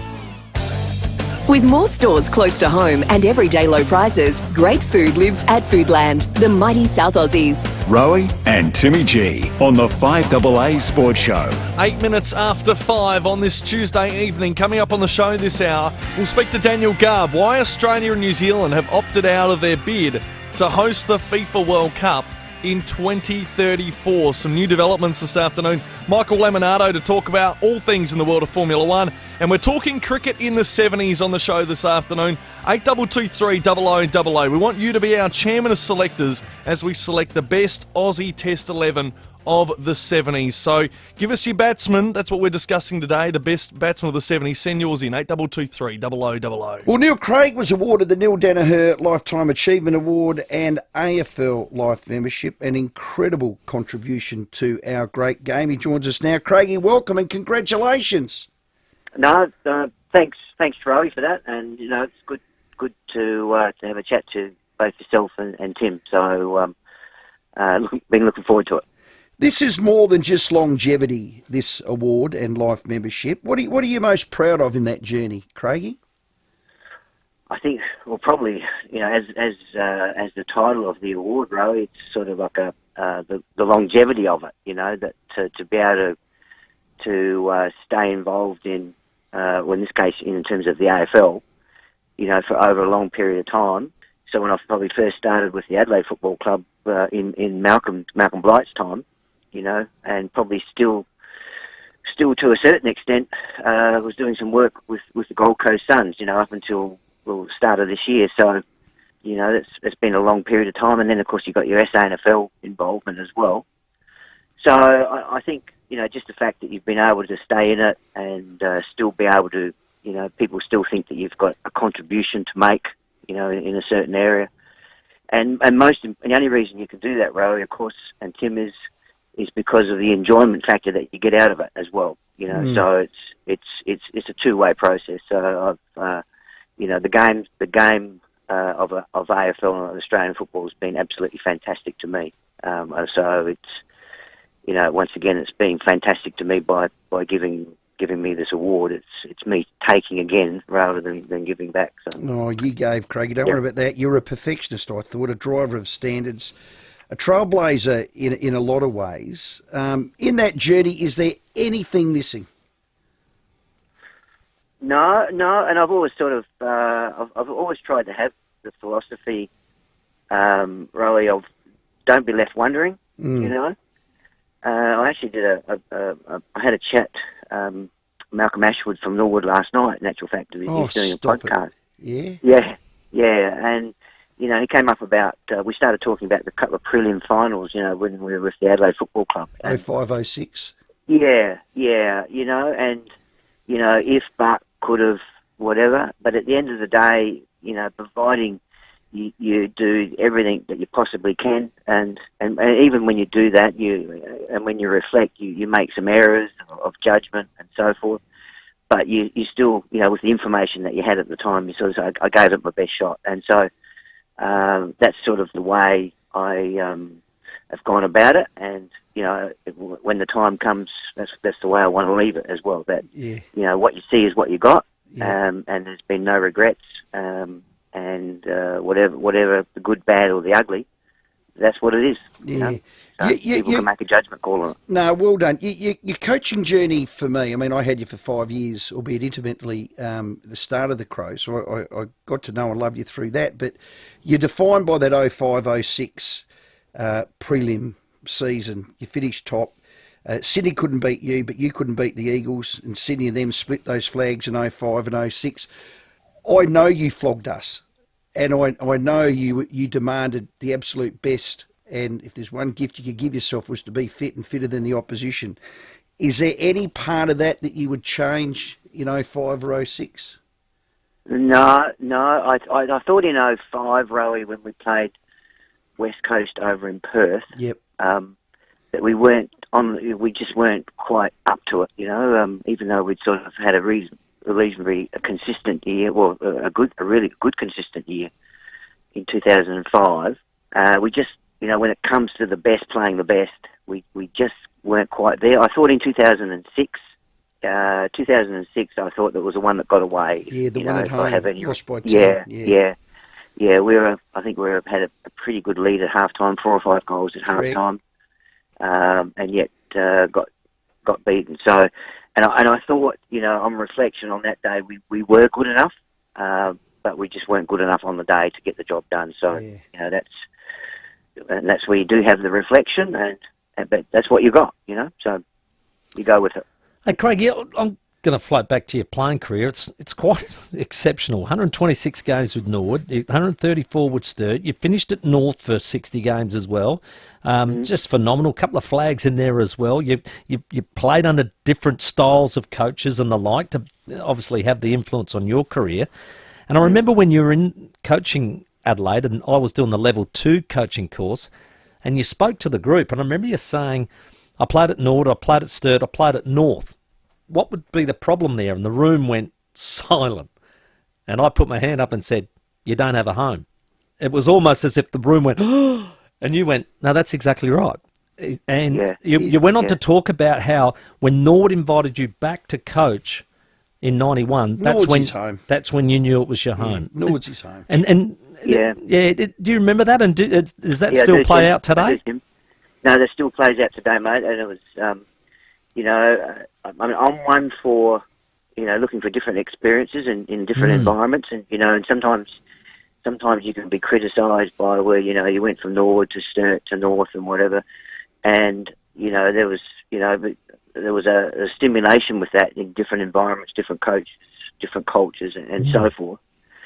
But as you get towards the end of your career, there you do feel like a bit of a nomad, and like you don't belong anywhere. And when Norwood asked me to come back and start my coaching career there as the senior coach of Norwood, apart from what that gave me from a coaching perspective, it gave me that sense of belonging that you were talking about, which is so important. It was so important, and it was interesting that when we had the situation at Adelaide with Andrew McLeod and Tyson Edwards, I was really quite strong in my thinking there that both those players should finish their career at the Crows because of that sense of belonging, which maybe at the time didn't resonate with people or them as players, but I'm sure, hopefully it has now, that they actually belong to the Adelaide Football Club. So it was a really important concept for me coming back to Norwood and finishing at Norwood. So on the bigger picture stuff, I'm now a Norwood person and I'm now an Adelaide Football Club person. And proud to be able to say that, just as you're a Port Adelaide person, So and that sense of belonging, whether it be family, whether it be footy clubs, or whatever the case may be, is so important. My word. Your high performance part, did that start when you met Mick Noonan and started working at the early days at Underdale and the like? And are you responsible for the beep test? That's all I want to know. No, no, I'm not responsible for the beep test. I'm probably responsible for using it. Jeez, I hated it. I hated that when that got me. It tested you. It's sort of, it all sort of, I mean, my professional background in terms of education is in sort of what we call now sports science.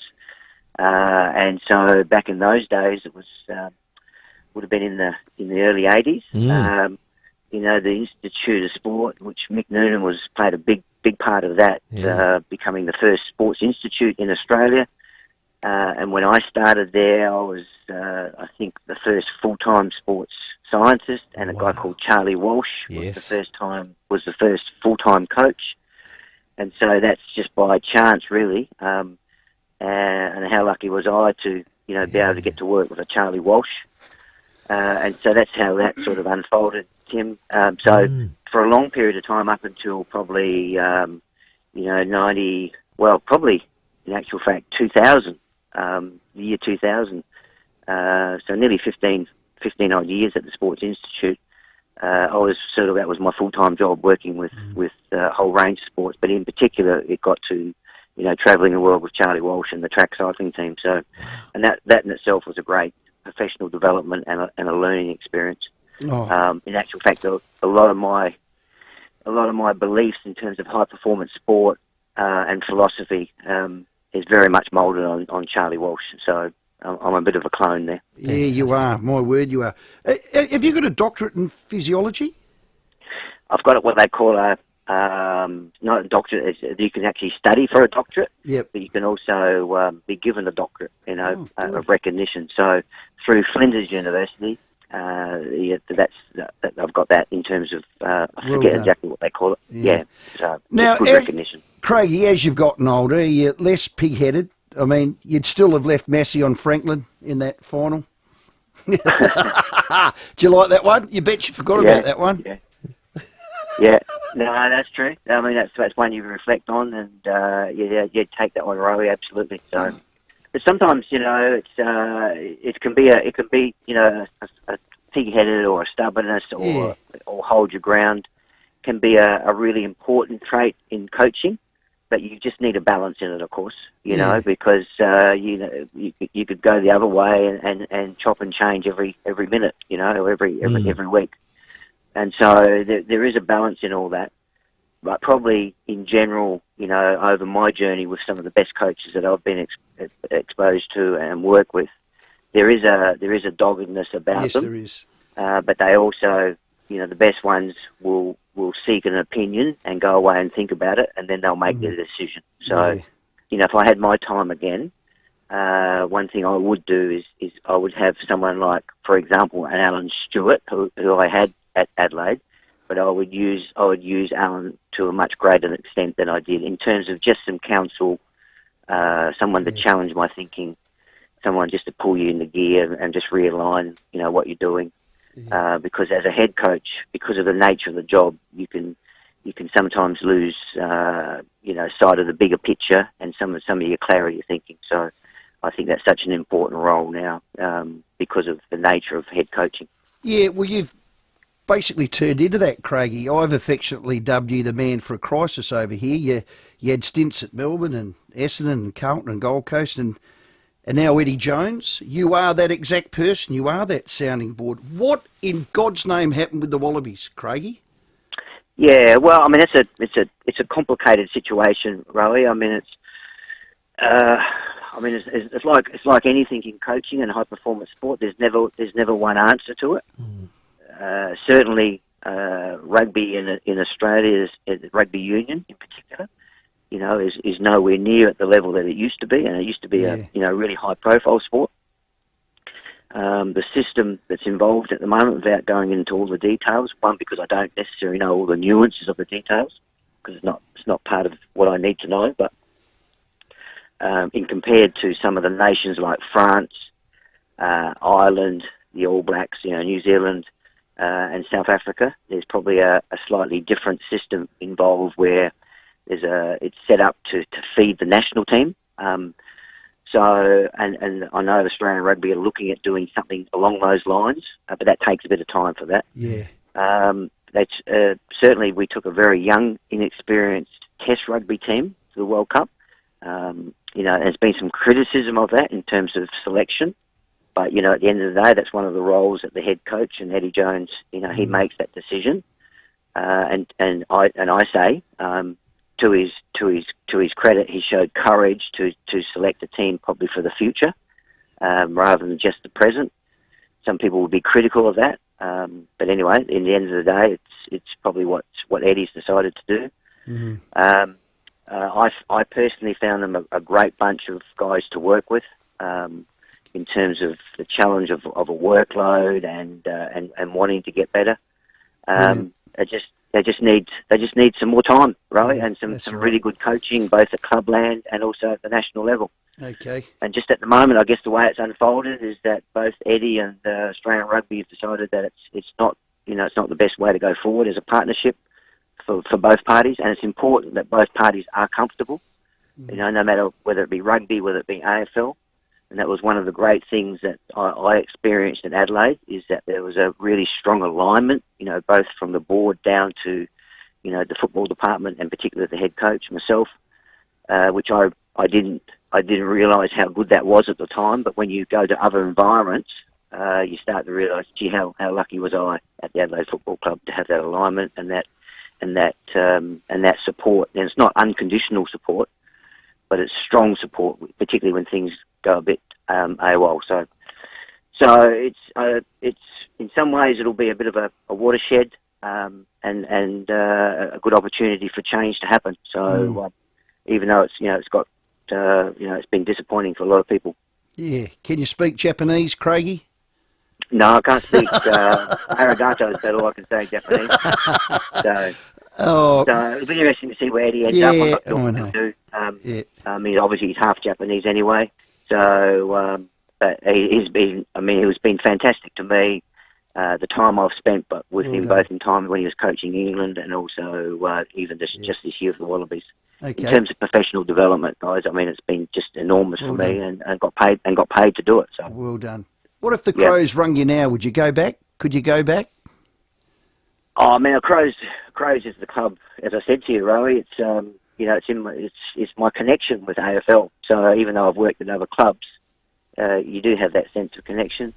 It's all a matter of now of what would be a good fit, and what my situation would be, and the fit is really important. And sometimes that's the thing we get wrong most of the time. It looks good on paper, but it's not the right fit. Yeah. Okay. I'm not saying that's right or wrong, but that's a really important aspect of it. Well, Craigie, well done again. I truly did love you as my coach at Nord. I admired from afar your career from there. You've certainly helped shape guide and improve a lot of athletes. I don't know whether you did with me, but I'd like to think you did. You're special, Craigie. Fortis in Priscilla, mate, and thanks for your time. No, thanks for having me on, guys. Thanks, Rowan, and thanks, Tim, for your time. Great Thanks, work. boys. Neil Well done, Craig Craigie. there, our guest. He's an absolute ripper. He awarded the Neil Danaher Lifetime Achievement Award and AFL Life Membership. Yep, 24 after 5, definitely worthy of it as well. Oh, he's a ripper. He's a ripper. Straight away, unique home-style food text.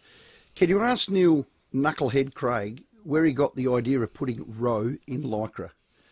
Well, I don't reckon I was the worst in it. I reckon Macca wasn't good. Pierre wasn't good. Richard Kelly Tractor? wasn't good. Tractor Prime wasn't good. No, it was. I don't reckon any of us were any good. I reckon Matthew Promise might have been the only one. He might have. Yeah, the yeah. old mattress. Man before his time. Well done. Yeah, absolutely. Thoroughly deserved. 25 after 5. Let's check your traffic. Copper is critical to the energy transition, and the responsible production of South Australian copper is happening now at BHP. G'day there at Melrose Park. A manhole has caved in on South Road just before Dawes Road. You're heading up and pretty sluggish through there at the moment. Also sluggish at Paravista, burst water main on Montague Road near Nelson Road. Slow for works at Salisbury Park Terrace near Paternoster Row, and quite busy Tapley's Hill Road, Acklenelg North. Cameras Waterloo Corner Road, Paralawi, and Yorktown Road at Elizabeth Park. The King Living Spring Sale is extended. Save up to 50% on selected Australian designed furniture. Hurry must end this Sunday. Visit the King Living Keswick showroom today. Adelaide's most accurate traffic on 5AA. The 5AA Sports Show with Rowie and Timmy G. Time to find out what's making news in the Channel 7 newsroom as we welcome Rosanna Mangiarelli to the show. And Rosanna, a shark attack on the West Coast. Yeah, this is terrible, Tim. We're hearing reports it was a horrific attack. A surfer mauled off Westall Way Loop, which is pretty close to Streaky Bay. It happened just before 10:30 this morning. Apparently there were dozens of people who saw the horror unfold right before them. They're saying the shark was over 4 metres long, so an absolute monster. Also, SA's accused bicycle bandit is home. First night at home after being released on bail, but the 73-year-old's neighbours at O'Sullivan Beach aren't happy about having him back in their street. An urgent warning from fire authorities, the confronting new bushfire ad campaign that could save your life. We've got the cast of hit TV show Friends. They've broken their silence over the death of Matthew Perry.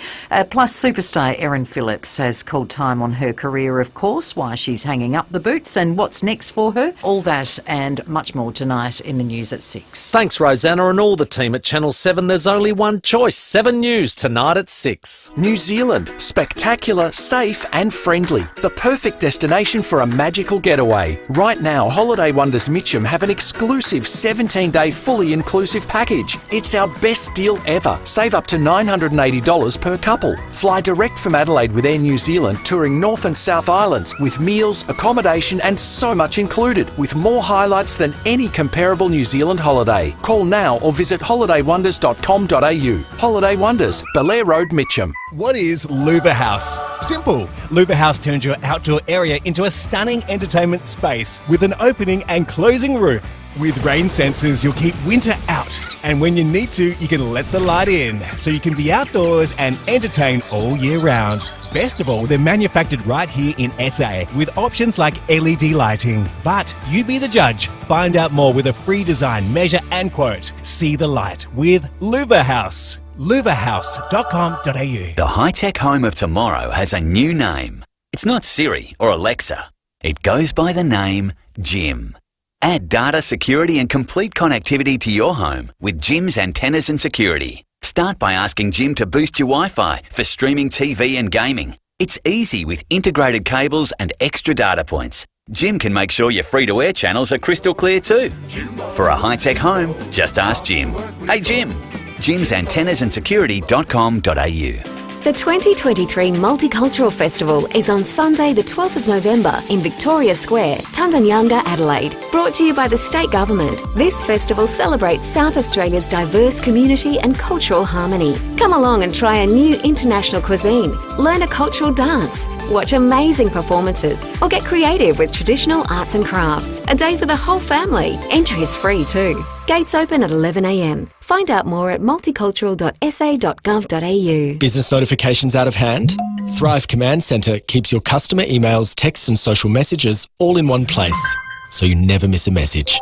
Get it free today at thrive, thriv.com.au. T's and C's apply. Free plans have limited functionality. With more stores close to home and everyday low prices, great food lives at Foodland, the mighty South Aussies. Rowie and Timmy G on the 5AA Sports Show. 29 after 5. Daniel Garb to join us after the headlines very shortly. We've been taking your nominations throughout the show. For our best Aussie Test 11 of the 70s, we're asking for the batsman, the best batsman in our top 6. We had a text here from Stephen before Aberfoyle Park saying Dougie Walters, very entertaining but too many failures. A bit like Paul Sheehan, very elegant, looked $1 million but failed overseas. So lots of thoughts coming in. Was it? Well, I think if he didn't drink a carton of beer a day, he'd have Average been a lot better 48. cricketer. Oh, mate, Average 48. I loved him.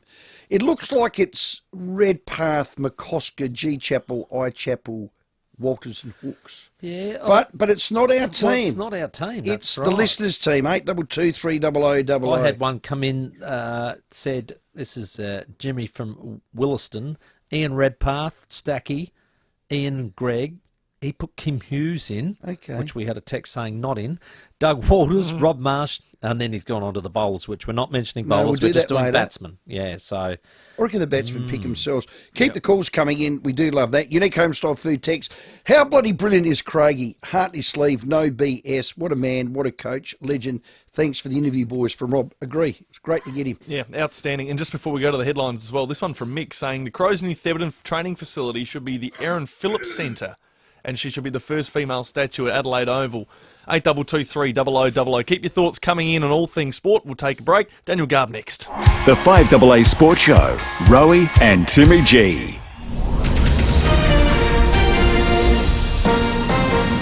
This is Adelaide's 5AA. David Bruce with the latest news headlines. A 55-year-old man is believed to have been killed by a great white shark after being attacked while surfing on the west coast this morning.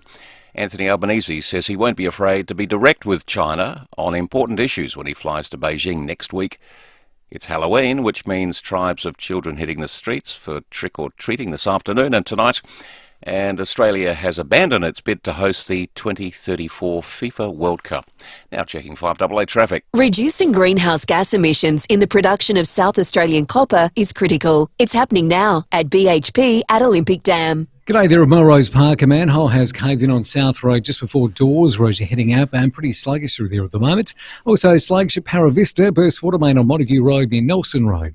Slow for works at Salisbury Park Terrace near Paternoster Row, and quite busy Tapley's Hill Road at Glenelg North. Cameras Waterloo Corner Road, Paralawi, and Yorktown Road at Elizabeth Park. The King Living Spring Sale is extended. Save up to 50% on selected Australian designed furniture. Hurry must end this Sunday. Visit the King Living Keswick showroom today. Adelaide's most accurate traffic on 5AA. The latest forecast, mostly sunny, a top of 23 tomorrow. Currently, it's 16. More news at 6, and as it happens on 5AA. I like to call it a passion. I can be sitting relaxing. I'm spending this holiday locked in. Back then, wasn't worried about me though. In the gym, trying to work on my free throw. What's poppin'? Brand new whip, just hopped in. The new Kia Seltos. That's what's poppin'. And yeah, it's got options. The new Kia Seltos. The word is out. Brand new whip, just hopped in. Kia, movement that inspires. We're with Bronte Manuel from Toof and Toot. Bronte, I'm sure you get this question every day, but how is the market? Well, record low stock levels combined with really healthy buyer activity means we're continuing to achieve strong results for our clients. Yeah, that's interesting, especially given some of the stuff we keep hearing about living costs. So I'm guessing you don't expect prices to drop anytime soon then? Well, we know the facts. Adelaide's annual home values have dropped only twice in 42 years. Once by 4% and the other by 3%. Every other time there has been growth, either rapid growth like we've seen in recent years or more gradual. But there's always been some level of growth. So history tells us it's extremely unlikely Adelaide house prices are about to decrease. To find out the value of your home, go to toop.com.au. Now, Rowie, you're hearing a little bit of this news, and Alfred James Homes... It's in the news. Well, it is in the news. For over 100 years, they've been looking after families in their time of need.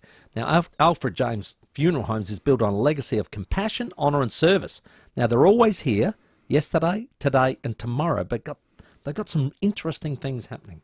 Well, they do. You don't make sense to pre-plan a funeral. Yeah. I believe in that when you get to the most people do. delicate age. But it's not easy to get enthusiastic about planning your departure from this mortal coil. Mortal coil. Yeah. The world. It's a great line. The globe. It is. Pre-arranging and pre-paying for a funeral gives you time to think, plan and ensure peace of mind for yourself, family and friends. I've been to a few funerals. Jodie reckons I'm a funeral goer to her. But I just like paying respect. Correct. You can tell the ones that were pre-planned. Yeah. Oh, my God. The words, the people, that you just can. And the wishes come through. That's the main thing of the deceased. So the Alfred James prepaid funeral plan, it enables arrangements to be made and kept on file for future reference at the time of need. And that's what it's about. It's like, okay, you do it now. You don't know. Hopefully we don't know when we're going. God. And then it's all put in place already. So Alfred James Funeral Homes, they honouring lives in extraordinary ways. Hi, Phil Hoffman from Phil Hoffman Travel. We are proudly South Australian and family owned. For over 30 years, we have lived and breathed travel, connecting South Australians to the world using our experience, expertise and genuine care, leaving no stone unturned to provide the best value, service and experience. We aim to create memories that last a lifetime. With 9 locations across South Australia, whether you're travelling for pleasure, business, group travel, conferences or events, our team at Phil Hoffman Travel has you covered. Visit phd.com.au. With more stores close to home and everyday low prices, great food lives at Foodland, the mighty South Aussies. Rowie and Timmy G on the 5AA Sports Show.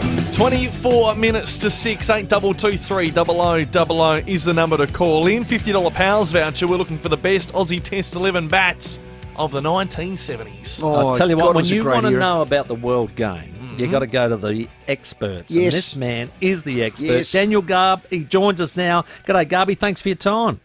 Hello, Rory. Hello, Timmy. How are you, boys? Yeah, we're very excited. But look, one thing I was interested to hear is that Australia and New Zealand have pulled out of the 2034 World Cup bid. What's behind that? Well, it's not surprising, really. I mean, the front runner is Saudi Arabia, and let's be honest, the financial disparity is enormous. And I think Football Australia were wary of getting caught in the same position that they did in 2022, or the lead up to that World Cup anyway, when Qatar won out and all our money eventually amounted to not much. I can understand why they've done it. We're coming off the high of the recent World Cup. It's been so successful. I'm not quite sure we want to prick that balloon just yet, do we? So I think it's probably a safe approach. We focus on getting the 2026 Women's Asian Cup where the Matildas would be on home soil in a big tournament again. That would be a juggernaut. The 2029 FIFA Club World Cup they want. Put the big money into the 2034 edition when Saudi Arabia have said they want it, and we know what their position is now, not just in football, but in every single area of world sport. They are going gung-ho at it and are very difficult to beat. I think it's a smart move. Well, the way I read it, Garby, and correct me if I'm wrong, bids were meant to be in by October 31, and no one was ready, least of all us. Saudi Arabia said, oh, hang on, we are. In goes the bid, and they get it handed to them in 2034. Do you know what FIFA stands for? Starts with a C and ends in a T, Garby. Yeah. Well, yes, I dare say that Saudi Arabia were ready. They gave no one else much time to get ready. And FIFA's more than happy with Saudi Arabia. Yeah, I hope I didn't compromise. So I'd be absolutely shocked if it's anywhere else in the world. Okay. And I mean, we're just growing accustomed to it, I guess. Yeah. Another one, Ballon d'Or. Did I say that right? The Ballon d'Or. Yeah. I said that right, didn't I, Garby? You just said it slowly, that's all. Yeah. How can Messi win that when he's in a, well, I'm not going to call it a B-grade competition, and the bloke that came runner-up is a star in probably the best domestic league in the world in the Premier League? I scratched my head when I woke up to that news today. Yeah, well, because the voting is based on last season, not the one that is underway at the moment. Well, fair call. Garby, stick your manners back in, Rowie. Because you vote, you're one of the voters, aren't you? I'm the Australian judge, There you go. Great honour to be able to vote on behalf of Australia. It's something you take very seriously. Every single FIFA member nation has a journalist that votes. I was asked 6 years ago to do it, and it's a huge honour. So, yeah, you take it seriously, and Messi was always going to be the favourite. So, the World Cups carry enormous weight. in the voting structure, as they should, really, because of the importance placed around them. And pressure on him was monumental, as we know. His last World Cup, he announced that. To lead Argentina to glory in the manner that he did helped his case enormously. He still had an excellent season for PSG in France, as expected. So that led him to topping the vote count. Erling Haaland had a massive claim as well, won the treble with Man City, broke scoring records, and Mbappe was right there too. It was a clear top three, but Messi was always likely to get the most votes to win it, and he did, and that's an 8th time he's done so. So he's 3 ahead of Ronaldo now. When it comes to the GOAT debate, the Ronaldo camp's a little quieter today. If they haven't been shut down completely. So, he's just an all-time sporting legend. And a nice little tip of the hat, he said, Diego Maradona, it's his birthday today, so I'd like him to be remembered surrounded by the best players and coaches and people who love football like he did. That was a nice little gesture. Yeah, a really nice touch. He's a bit like that, isn't he? I think it's almost a deflection off of himself. I think it's just Maradona is God in Argentina, and so is Messi now. Yes, it's been really interesting. Maradona, without getting to get too deep into this, I mean, Maradona was always the man of the people. Yep. And he was just Argentinians were infatuated with him because they felt as if he was one of them. Messi never quite had that relationship with the Argentinian supporters. He was a little bit more distant. They didn't quite feel as if he was, I mean, of course they adore him, but didn't have that same emotion with the fans, a little bit more reclusive.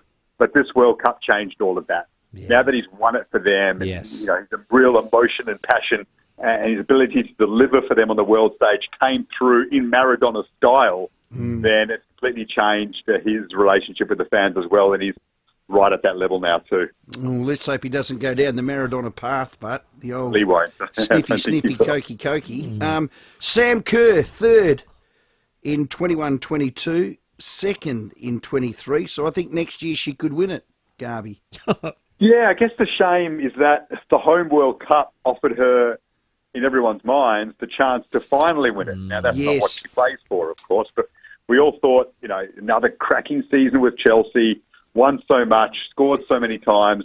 All right, the home World Cup, she's going to have a big tournament. This is her chance to win the Ballon d'Or. And then, of course, the calf pings, the calf heard around the nation, of course. Yep. And, that obviously derailed her World Cup campaign and affected her chances of winning the Ballon d'Or. And as I said, World Cups carry enormous weight, and Bonmati of Spain had an excellent tournament, led Spain to glory, and she won the award. So Sam's finished 2nd for the first time ever after finishing 3rd in the 2 years previous. As I said, we grow accustomed to her achievements. They feel normal now in Australia. We need to take a step back and realise how special that is. Any Australian that finishes on the podium in the men's or women's Ballon d'Or, quite incredible. So hopefully her time will come. But, she's getting closer, but not quite there. And the calf injury, I think, had an impact on her ability to win it. I'll give you one, Garby. Nestor Irankunda in the future could be a Ballon d'Or winner. There you are. Did you see that? Did you see that free kick? Of course. Of course. He might win it. He might win it one day. He's special. And enjoy every single minute of him in Adelaide. That's all I'll say. Enjoy every single second that he plays in the red, because he's going overseas eventually. He's going overseas soon. Bayern Munich want him badly. Tried to get him. A lot of people are saying to Ange Postecoglou, sign him. Get him over to England when you can. It's going to happen soon. But for now, get down to Hindmarsh Stadium every single weekend and watch this kid in the flesh, because he may just be one of the very best we've produced. Yeah, you're right, Garby. And the thing I was saying to Rowie last night was that I said, I'm liking it to almost watching Josh Giddey when he was at the Adelaide 36ers. We know that's a special talent. We know we're not going to have it for long. You've got to get down there and watch it. And you're spot on, because I love what Carl's doing down there. Carl Veit's just blooding all the kids. There were 6 teenagers in that lineup, 3 that started, and they all contributed and brought about this incredible enthusiasm. And, of course, Nestori now getting the opportunity to start games is just lighting the whole stadium up. And what he's done as well is diluted the impact of the loss of Craig Goodwin, which is enormous, of course, and that's going to be felt at some stage. But, to cover that in the early part of the season, for the Reds to be as rampant as they are to start the campaign, be in title discussion, long way to go, of course, after the loss of the best player in the comp in Craig Goodwin, the Johnny Warren medalist. is great. So, yep, Adelaide are a stunning side, and Irukunda is as exciting a talent as we've got, if not the most. So enjoy while you can, and it just gets a hindmarch because that place is rocking and the Reds are flying. Go enjoy it. Matildas tomorrow, Chinese Taipei, what will that be, 12-0? Probably around there, yeah. I mean, look, they'll... A couple of players, Van Egmond and Carpenter have already gone back to their clubs. Courtney Vine's injured. Yeah. They'll rest a few more and let them adjust back into club life, and they'll give others an opportunity. So it might not be that severe, the scoreline, but the Matildas easily. Love your work, Garby. Thanks for your time. Okay, thanks, boys. He's a ripper, Daniel Garb, world game expert and Ballon d'Or judge. What an honour that is. Oh, yeah. God, he knows the... It's the best award he knows the world game. in the world. It is. Well, actually, it would be. It's the best player in the world. It is the award. Actually, it is. Yeah, well said. And he's voting on it. I said exactly what Garby said to the Brecky team on Monday. Nestor Irukunda is here probably for our season. That's right. If you haven't got a ticket, get one. Oh. Get your membership, because, I mean, you don't want to say we're watching greatness, but God, he's exciting. A lot of live sport. Forget where he ends up. You know, you see things live that you don't see on the screen. And what you can He's see 17. is the ability of his pace, for one. Oh, God. But the way he hits into the opposition, he's almost like an Aussie rules player. He hits hard. Yeah, so he's good lad. He's a little Well pocket done. rocket. Daniel Garb, our guest. Now we're doing the best Test 11 in the 1970s. A lot of nominations. Let's go to Adelaide and speak to Barb. How you doing? Hey, Barbara, good. What do you got for us? I'm really sorry. I missed the memo to begin with, That's and I all didn't right. realise it was just about the batters, right? Yeah, just But bats people. Bats tonight. first, then you can read tomorrow with the bowlers. 70s cricket. Watched it with my mum when I was a teenager. Yes. You know, and I loved Marsh, Pascoe, Yeah. Chappell, Dennis Lee.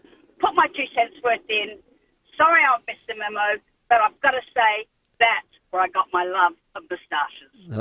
Oh, the old moustache, Barb. I hope you don't rock one. You just like men with one. A mustachio. I love it. Great there you call. go, guys. Well done, Barbara. Actually, they're back. Moustaches are back. They Have a are. look at how many AFL players wear Correct. moustaches. What about Oleg Markov? Have you ever had That's one? a ripper, isn't it? He's going to shave it off for November. Is he? He's doing the Starts opposite to tomorrow. what everybody else is doing. Yeah, so you see more of them around town. He's got the curly mo one. He like does. A World War II Spitfire Yeah. Bit of wax. RAF pilot type. It's not too You bad. ever had a moustache or a beard? Unfortunately, You're clean skin. I look like El Chapo when I do grow you? one. Yeah. Oh. Do you want me to grow up for you? Of all people, El Chapo. I'll do Movember. He's got a Netflix doco out. They haven't quite got into that one. It's not as good. Oh, Escobar. The I'm going to original. get a poster of him and put him in the room. Let's go. Let's go to Port Noarlunga, talk to Brian. G'day, Brian. Jeez. Hello, Brian. How you going? Yeah, Good, good. buddy. I might give you 2 teams, all right? Ooh, blimey. All right.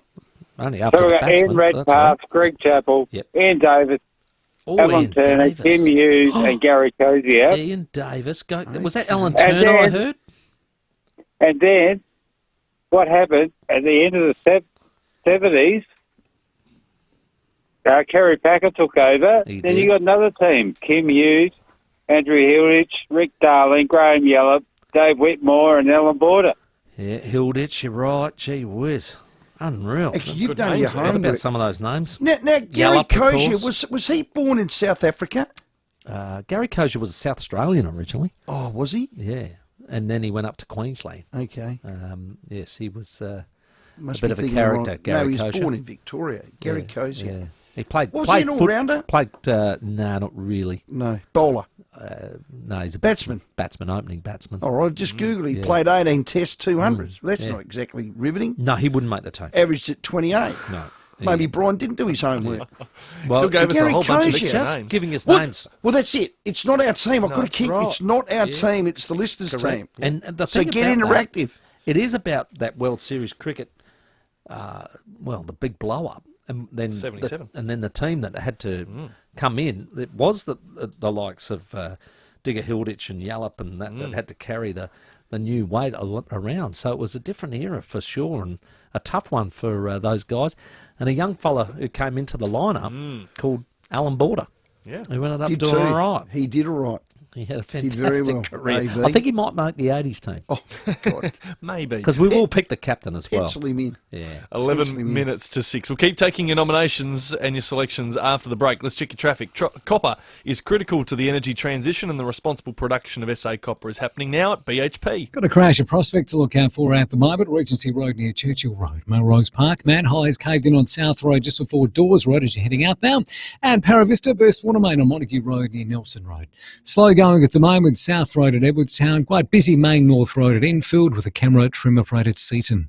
Looking for a new air conditioner this summer? Turn up the cool factor with Carrier, the inventor of modern air conditioning. Now with a 7-year warranty. Call 13COOL or visit your nearest Bunnings store. Adelaide's most accurate traffic on 5AA. Rowie and Timmy G on the 5AA Sports Show. Fresh to Tuesday nights, catch the new 5AA Fishing Show with Crows Live Wire Ned McHenry. Get hooks with the best intel on what's biting where and find out the best tips and tricks to get the next big one into the boat. Ned chats with the fishers in the know to help keep your lines tight. Catch the 5AA Fishing Show, presented by Ned McHenry, now Tuesday nights from 6:30 on Adelaide's 5AA. Look around your house and yard. If you see old tools, broken bike frames, an old fridge and even that old car, don't look at it as junk, look at it as dollar signs. At Nor Metals, our priority is to give you the best value for your scrap metal disposal. We offer cash for scrap Monday to Friday and Saturday mornings for a range of different steel supplies and car components, including bodies and radiators. Get cash for your scrap at Nor Metals, 255 Grand Junction Road, Ottawa. With HCF Flex My Extras, you can be choosy about how you spend your limit, like on physio, acupuncture or dietetics. Speaking of choosy, is there a different mic? HCF, we put our money where our members are. T's and C's and waiting periods apply. Visit HCF for further details. Yeah, apologies to all Argentinians and Maradona fans. I've been getting smashed out the back of the producer's booth. Do I apologise or... Someone was a Nord fan. It's free to say sorry. Hey? It's free to say sorry. Costs nothing to smile. Yep. Does it? And say sorry. All I said was... No, don't go back. No, we don't have to say it again. One of the best ways to see your beautiful country is through the windscreen of your four-wheel drive.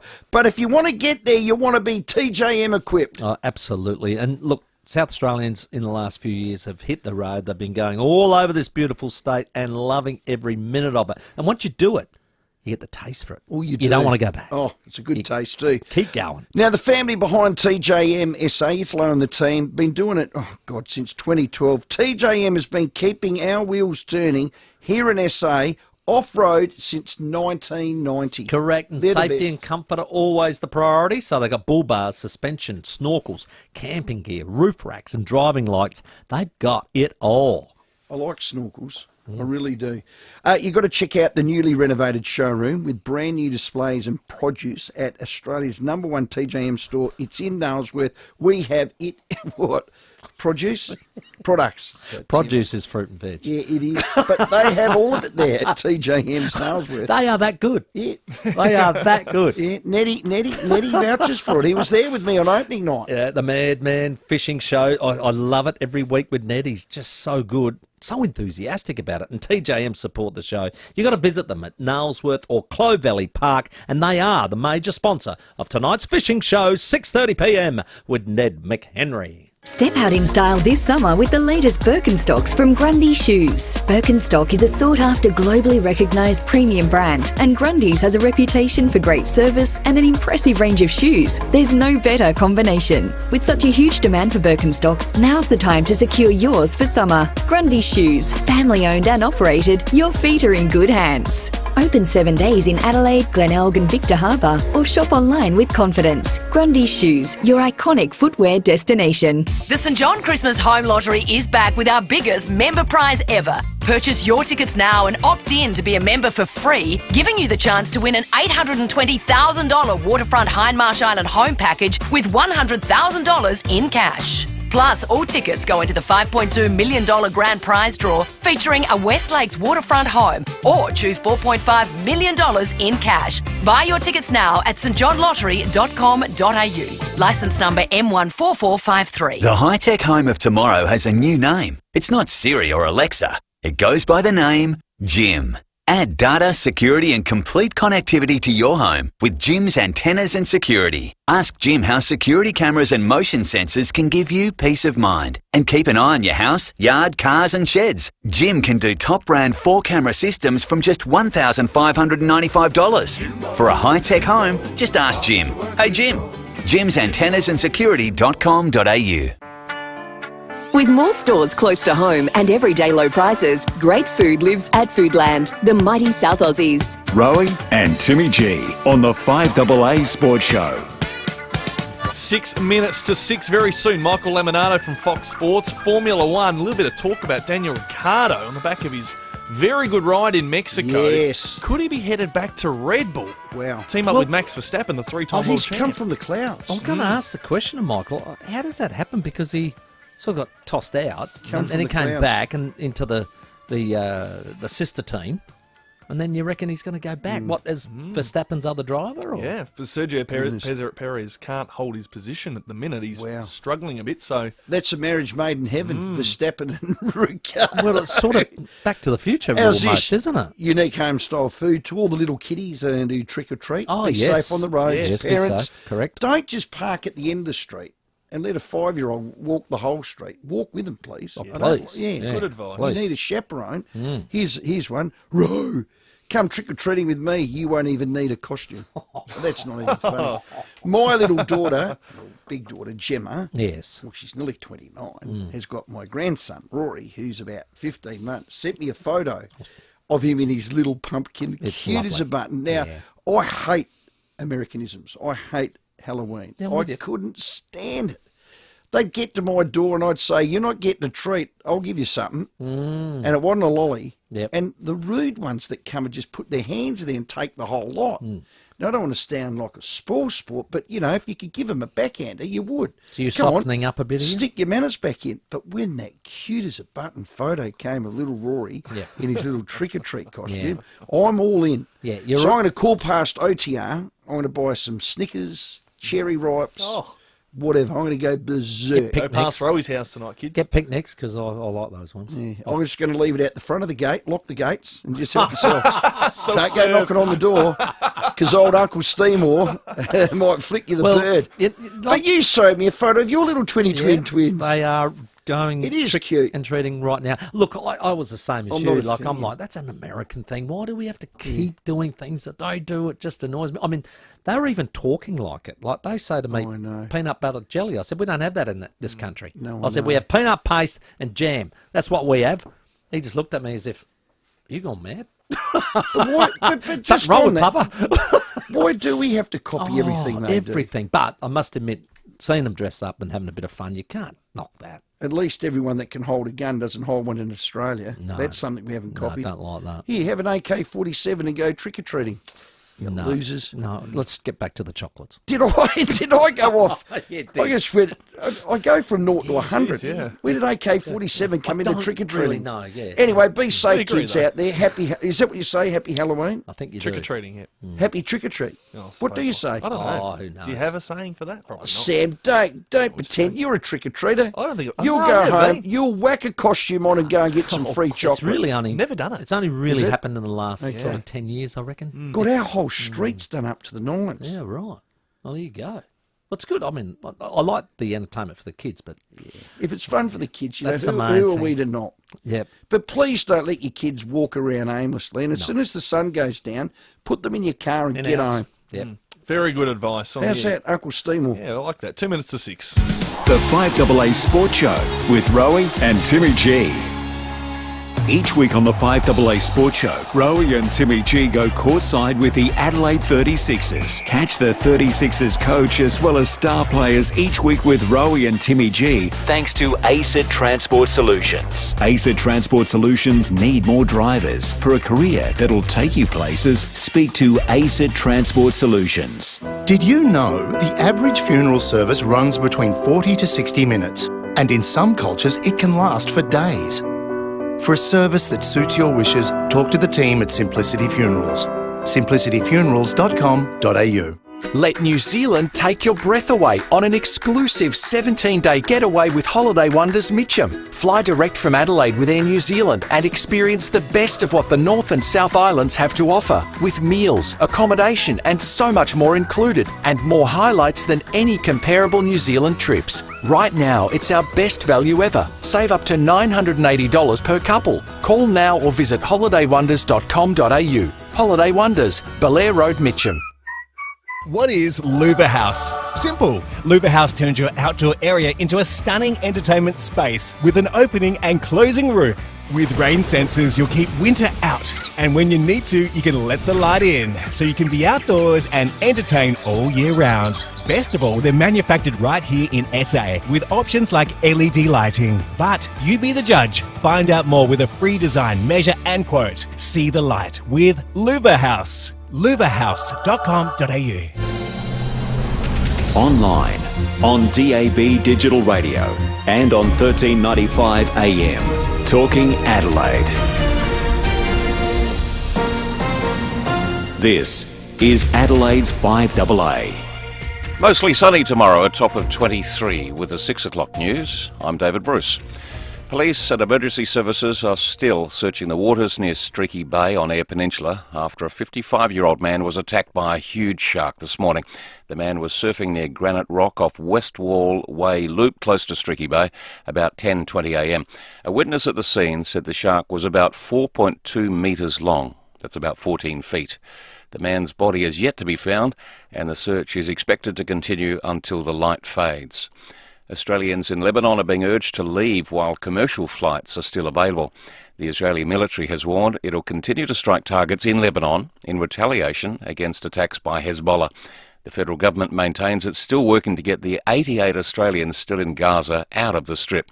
Prime Minister Anthony Albanese says he'd like to get as many of them home as quickly as possible. We remain concerned about the Australians in Gaza. We are working as closely as we can to urge the opening up of exit points, including Rafah. Israel says there will be no ceasefire in their war with Hamas and is intensifying its attacks on the Gaza Strip. IDF spokesperson Daniel Hagari says more military units are now entering the territory. Over the past 24 hours, we have expanded our operations in the Gaza Strip, with additional infantry, tank, combat engineering and artillery forces entering the Strip. Our soldiers took out dozens of terrorists barricaded in buildings who were trying to attack our forces advancing towards them. A female Israeli soldier has been released from captivity in Gaza, but hundreds of hostages are still being held against their will. Hamas has released a video of 3 other women begging for their freedom. Israel has also confirmed the death of a 23-year-old German-Israeli woman who was captured by the militant group during last month's attacks. New modelling shows taxing vape products could add $6 billion to the federal budget over 3 years.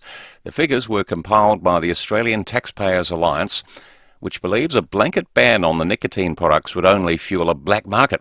President Brian Marlow says an estimated 8% of adults use e-cigarettes. These products are already illegal. So what the government's proposing is to ban a product that's already banned. And what we're seeing is that this isn't working. So all of the health groups that are saying that their plan is going to work, they're the ones that actually push the current regulations that exist right now that they're now saying didn't work.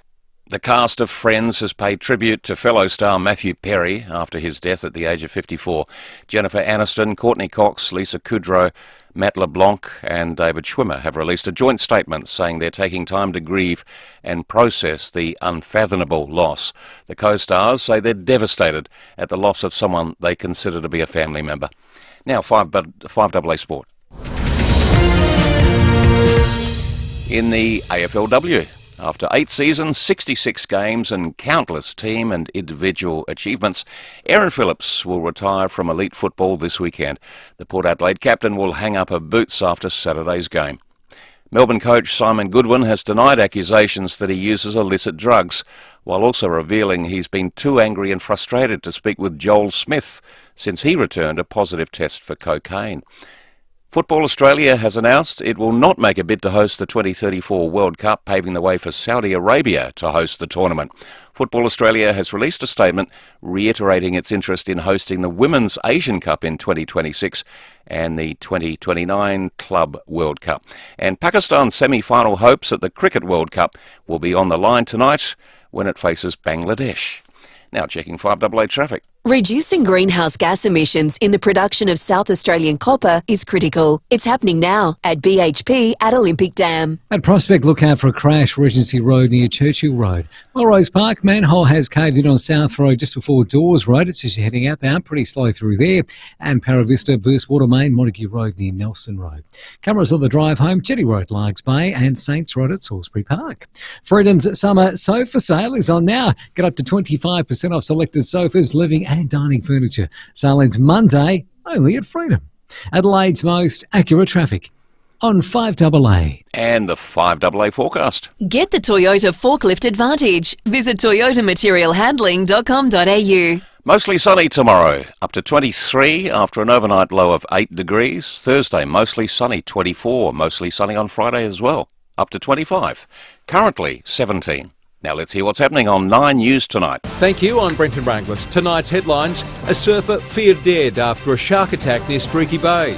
A Good Samaritan has described the moment he was rammed by a car while trying to stop shoplifters. Israel's leader says now is the time for war, not peace. And Erin Phillips is hanging up her footy boots. And don't worry, you haven't missed the news. Start over on 9 Now as soon as you're home. Hi, I'm Tim Angove from Supercraft Bedding. We're a small batch manufacturer of high quality mattresses, direct to public sales, but also commercial sales for government departments and defence use. We're more of a specialist manufacturer of mattresses. We decided to advertise on 5AA because they've got a very empowered and engaged audience, and we very much wanted to connect to that as our target market. The results were great and pretty much immediate. We realised people mentioning our ads, which was fun. It was a really funny ad that we had on at the time, and people loved to hear it and loved to have a chat and a joke about it when they came into the store. To get your message out there and grow your business, visit 5AA.com.au and hit the Advertise With Us link for more information. Introducing the 2023 World Performance Car of the Year. The Kia EV6 GT, 430 kilowatts of power and 740 newton meters of torque. With its unique Australian-tuned GT suspension and steering, the Kia EV6 exceeds all expectations. The Kia EV6 GT, the most powerful Kia ever built. Kia, movement that inspires. 5AA Breakfast. Qantas again is in the headlines, this time on account of selling fake flights, or flights that had already been cancelled essentially. The ACCC, I think quite rightly, said this is something we're going to take a closer look at. Informing Adelaide. What about what they've done to the English language though, these lawyers? Listen to this. Does not include any promise to provide a particular flight or to operate to a particular schedule. What? Yeah. So the promise is you'll be on a plane at some point to somewhere. Yeah, and it could be sometime within the next 12 months. 6 a.m. weekdays on 5AA. With more stores close to home and everyday low prices, great food lives at Foodland, the mighty South Aussies. Rowie and Timmy G on the 5AA Sports Show. 7 minutes after 6, Ned McHenry coming up with the fishing show at 6:30 tonight. More your calls. We want your nominations for the best Aussie Test 11 of that decade. We're looking for the best batsman. $50 Powers voucher still up for grabs in this next half hour. Well, we love the Mexican Grand Prix, all Grand Prix, and can't wait for the Las Vegas one. But the Mexican Grand Prix was run and won by Max Verstappen, no surprise. Our man is the story, Daniel Ricciardo. Started on 4th, did well, finished 7th. Joining us is Michael Lemonardo from Fox Sports F1 reporter. Michael, thanks for your time. My pleasure, good to be here, guys. I read your article. Can he end up a Red Bull again, our man Daniel? I think he absolutely can. It's funny because when he came back into Formula One, as if he'd really left, he got sacked by McLaren at the end of last year, spent only about 6 months on the sidelines. But when he started to plot his course back onto the grid, he pretty much said it straight up. He wanted Sergio Perez's seat. Didn't name him, of course, but there's only one seat going at Red Bull Racing, and it's Sergio Perez's. And his plan's really coming to fruition much faster than he thought. Of course, he got that seat in the middle of a year. He's only had 4 races because of the hand injury he picked up in August. So he only just came back last weekend in the US. And already now that he's got 2 races under his belt, he understands the car a little bit better, he spent some time in the simulator, all that kind of stuff. He's getting some really good results. In fact, this was the team's best result since the start of last year, so almost really a benchmark result for AlphaTauri. And at the same time, of course, you've got Sergio Perez, who does have another year on his contract, but struggling quite a bit. In a car as dominant as this, and of course you said at the start, of course Max Verstappen won the race. He's dominating the series, but in the same car, Sergio Perez is struggling even to secure second in the Drivers' Championship. So it's an interesting situation that's formed. Would Max have Daniel back? I think he would. They get along pretty well. I think there was always that little bit of tension in there last year regarding that crash in Azerbaijan, but the tension there was really more to do with the team than Max. One of the reasons Daniel ended up leaving Red Bull Racing, there were many, it was not ever just one cause, but was that the team kind of blamed him as much as Max for that crash, when it was pretty clearly Max's fault. Now, drivers crash from time to time, and they tend not to hold it against one another, which is why Max and Daniel actually get along pretty well. When you see them in the paddock, they joke around and laugh around together. Actually, weirdly, if you were to pick 2 teammates that got along, you'd probably pick Max and Daniel over Max and Sergio, so I don't see that as a problem. Okay. We got a little text coming through on our unique homestyle foods text saying that Ricciardo might have some competition. Alonso is a possibility for Red Bull. Any truth in that? There are a lot of rumours flying around the last 24 hours. They come down mostly to one Spanish journalist who is very well connected, but he hasn't actually said anything. He's tweeted that he heard a rumour and hasn't said what the rumour is, and in that vacuum, a lot of other things have come out. I don't think so. That's one combination I couldn't imagine. Fernando Alonso wants a team to himself, and so does Max, and I can't see them going together. Great call there.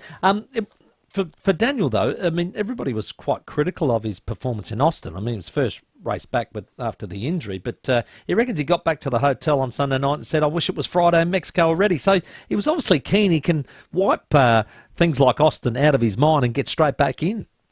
Yeah, and the key thing with Austin, well, the race result, first of all, was that he got a lot of damage after his first pit stop, which is how he ended up at the very back of the field at the checkered flag. But the thing with Austin in particular was that because it was a sprint weekend, they got only one practice session. And as you said, he'd had that hand injury. It was his first weekend back.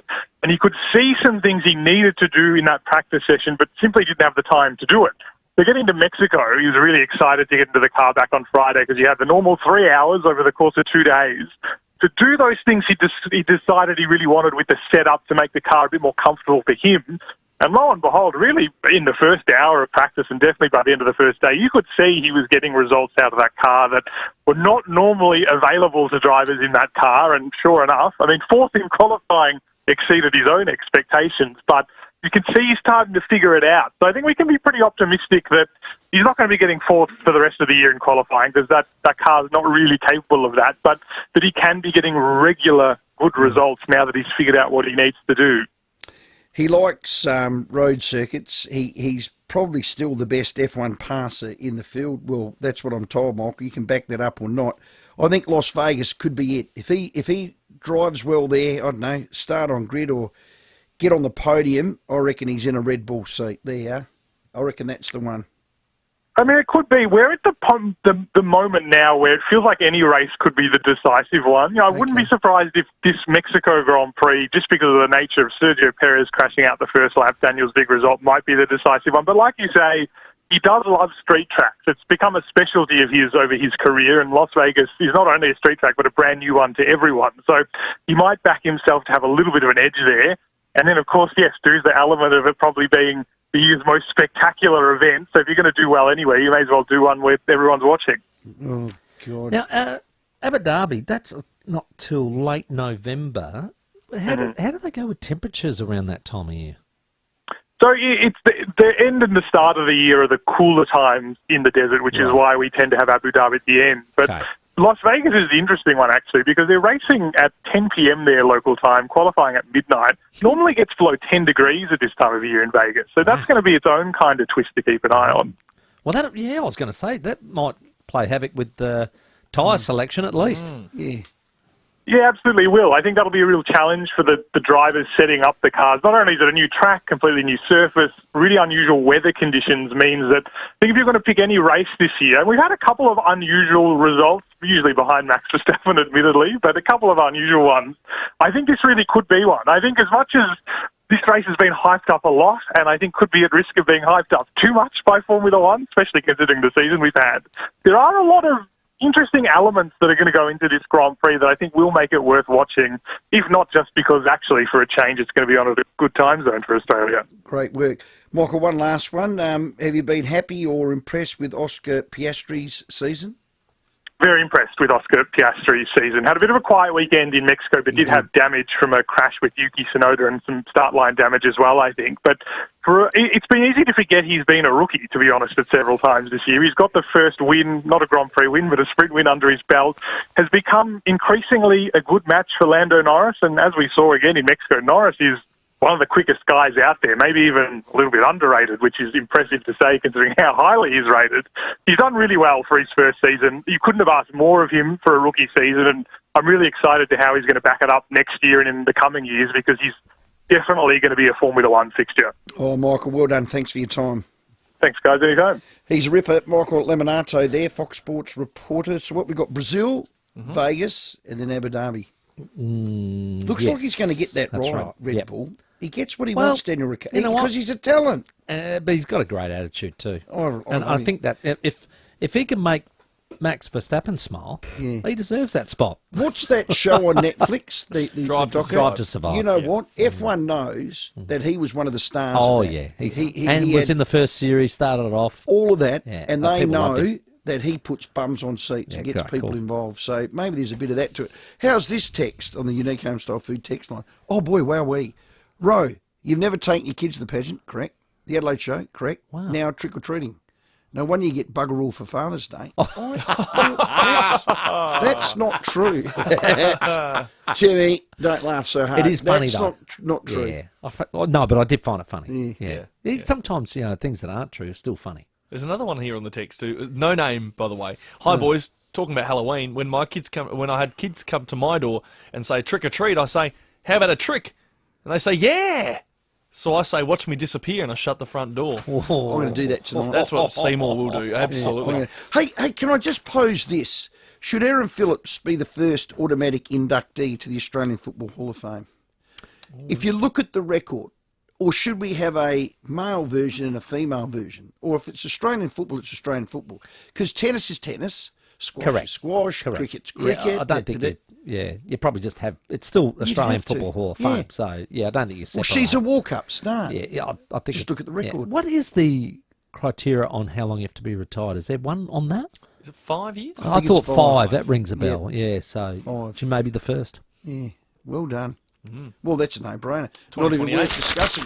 Don't even do a straw poll. It's just a fait accompli, Timmy. Have you say 8223 0000. Hey, just before we go to the break, on the other side, we're going to play some audio. Clayton Oliver has spoken for the first time to Channel 7 on a few things, including what caused the hospital visit, which was a bit of a shock to most people, and the requirements that have been laid out to him by the Melbourne Footy Club after Gary Pert said so earlier today on that big interview on SEN Melbourne. So we'll play all of that. Clayton Oliver's thoughts next.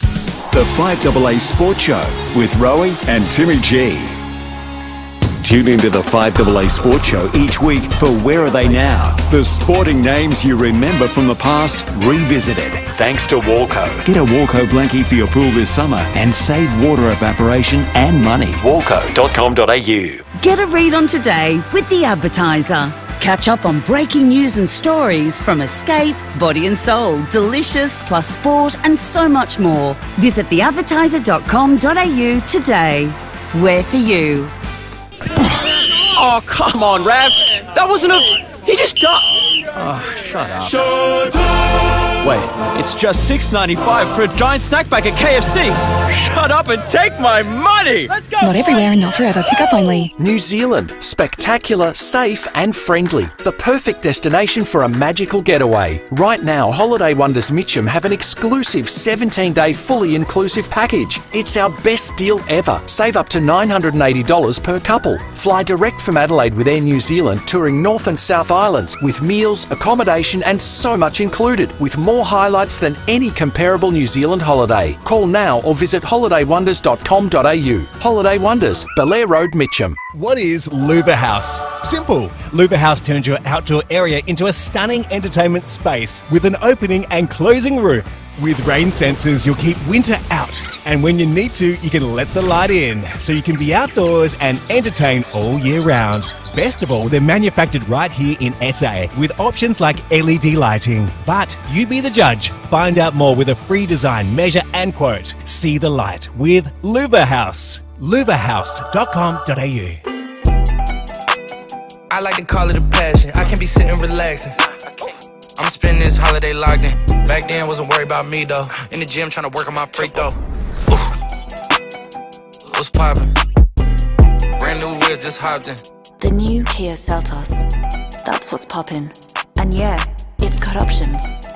The new Kia Seltos. The word is out. Brand new whip, just hopped in. Kia. Movement that inspires. Send invoices, pay bills, send appointment reminders. Want to streamline your business management tools? Thrive helps you manage communications, payments, schedules and more, all in one place. Search Thrive, THRYV, today. We're with Bronte Manuel from Toof and Toot. Bronte, I'm sure you get this question every day, but how is the market? Well, record low stock levels combined with really healthy buyer activity means we're continuing to achieve strong results for our clients. Yeah, that's interesting, especially given some of the stuff we keep hearing about living costs. So I'm guessing you don't expect prices to drop anytime soon then? Well, we know the facts. Adelaide's annual home values have dropped only twice in 42 years. Once by 4% and the other by 3%. Every other time there has been growth, either rapid growth like we've seen in recent years or more gradual. But there's always been some level of growth. So history tells us it's extremely unlikely Adelaide house prices are about to decrease. To find out the value of your home, go to toop.com.au. With more stores close to home and everyday low prices, great food lives at Foodland, the mighty South Aussies. Rowie and Timmy G on the 5AA Sports Show.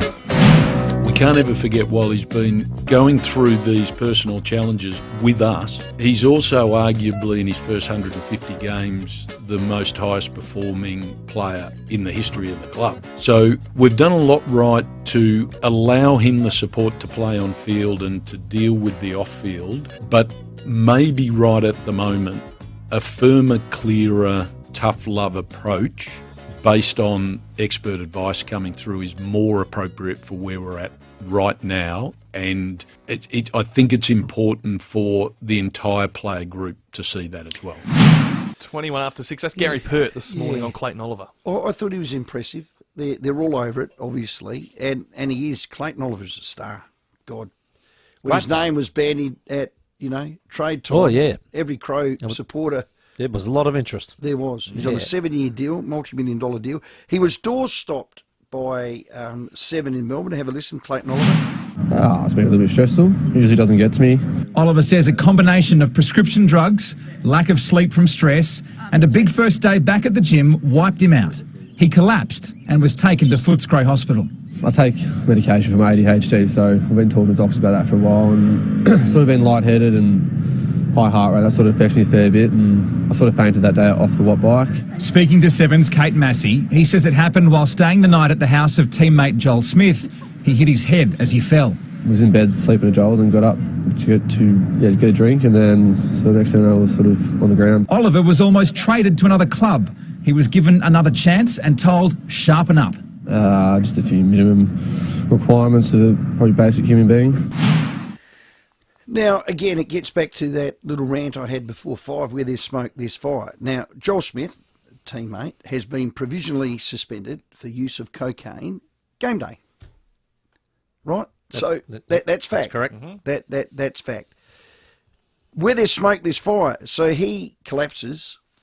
You've heard his version of events. Who's to say they're not right and wrong? And he gets rushed to hospital after being at Joel Smith's house. Now, Simon Goodwin was posed the question with that far-searching interview today about, straight out, Clayton Oliver using illicit drugs. Clayton Oliver's got some personal challenges, and that's the best way we can describe it. It's a very complex situation that we've got going on with Clayton, and clearly those challenges have been ongoing for multiple years. This is something that hasn't just reared its head in recent times. This is something that's been ongoing for our footy club and ongoing for our team for a number of years, and we're working incredibly closely with Clayton right now and building the best people around him and care around him to deal with his complex personal issues. But what Clayton needs to be really clear on is that we now have some minimum standards of behaviour that we want him to adhere to. And if he can't come along with our culture, there will be some consequences that come with that.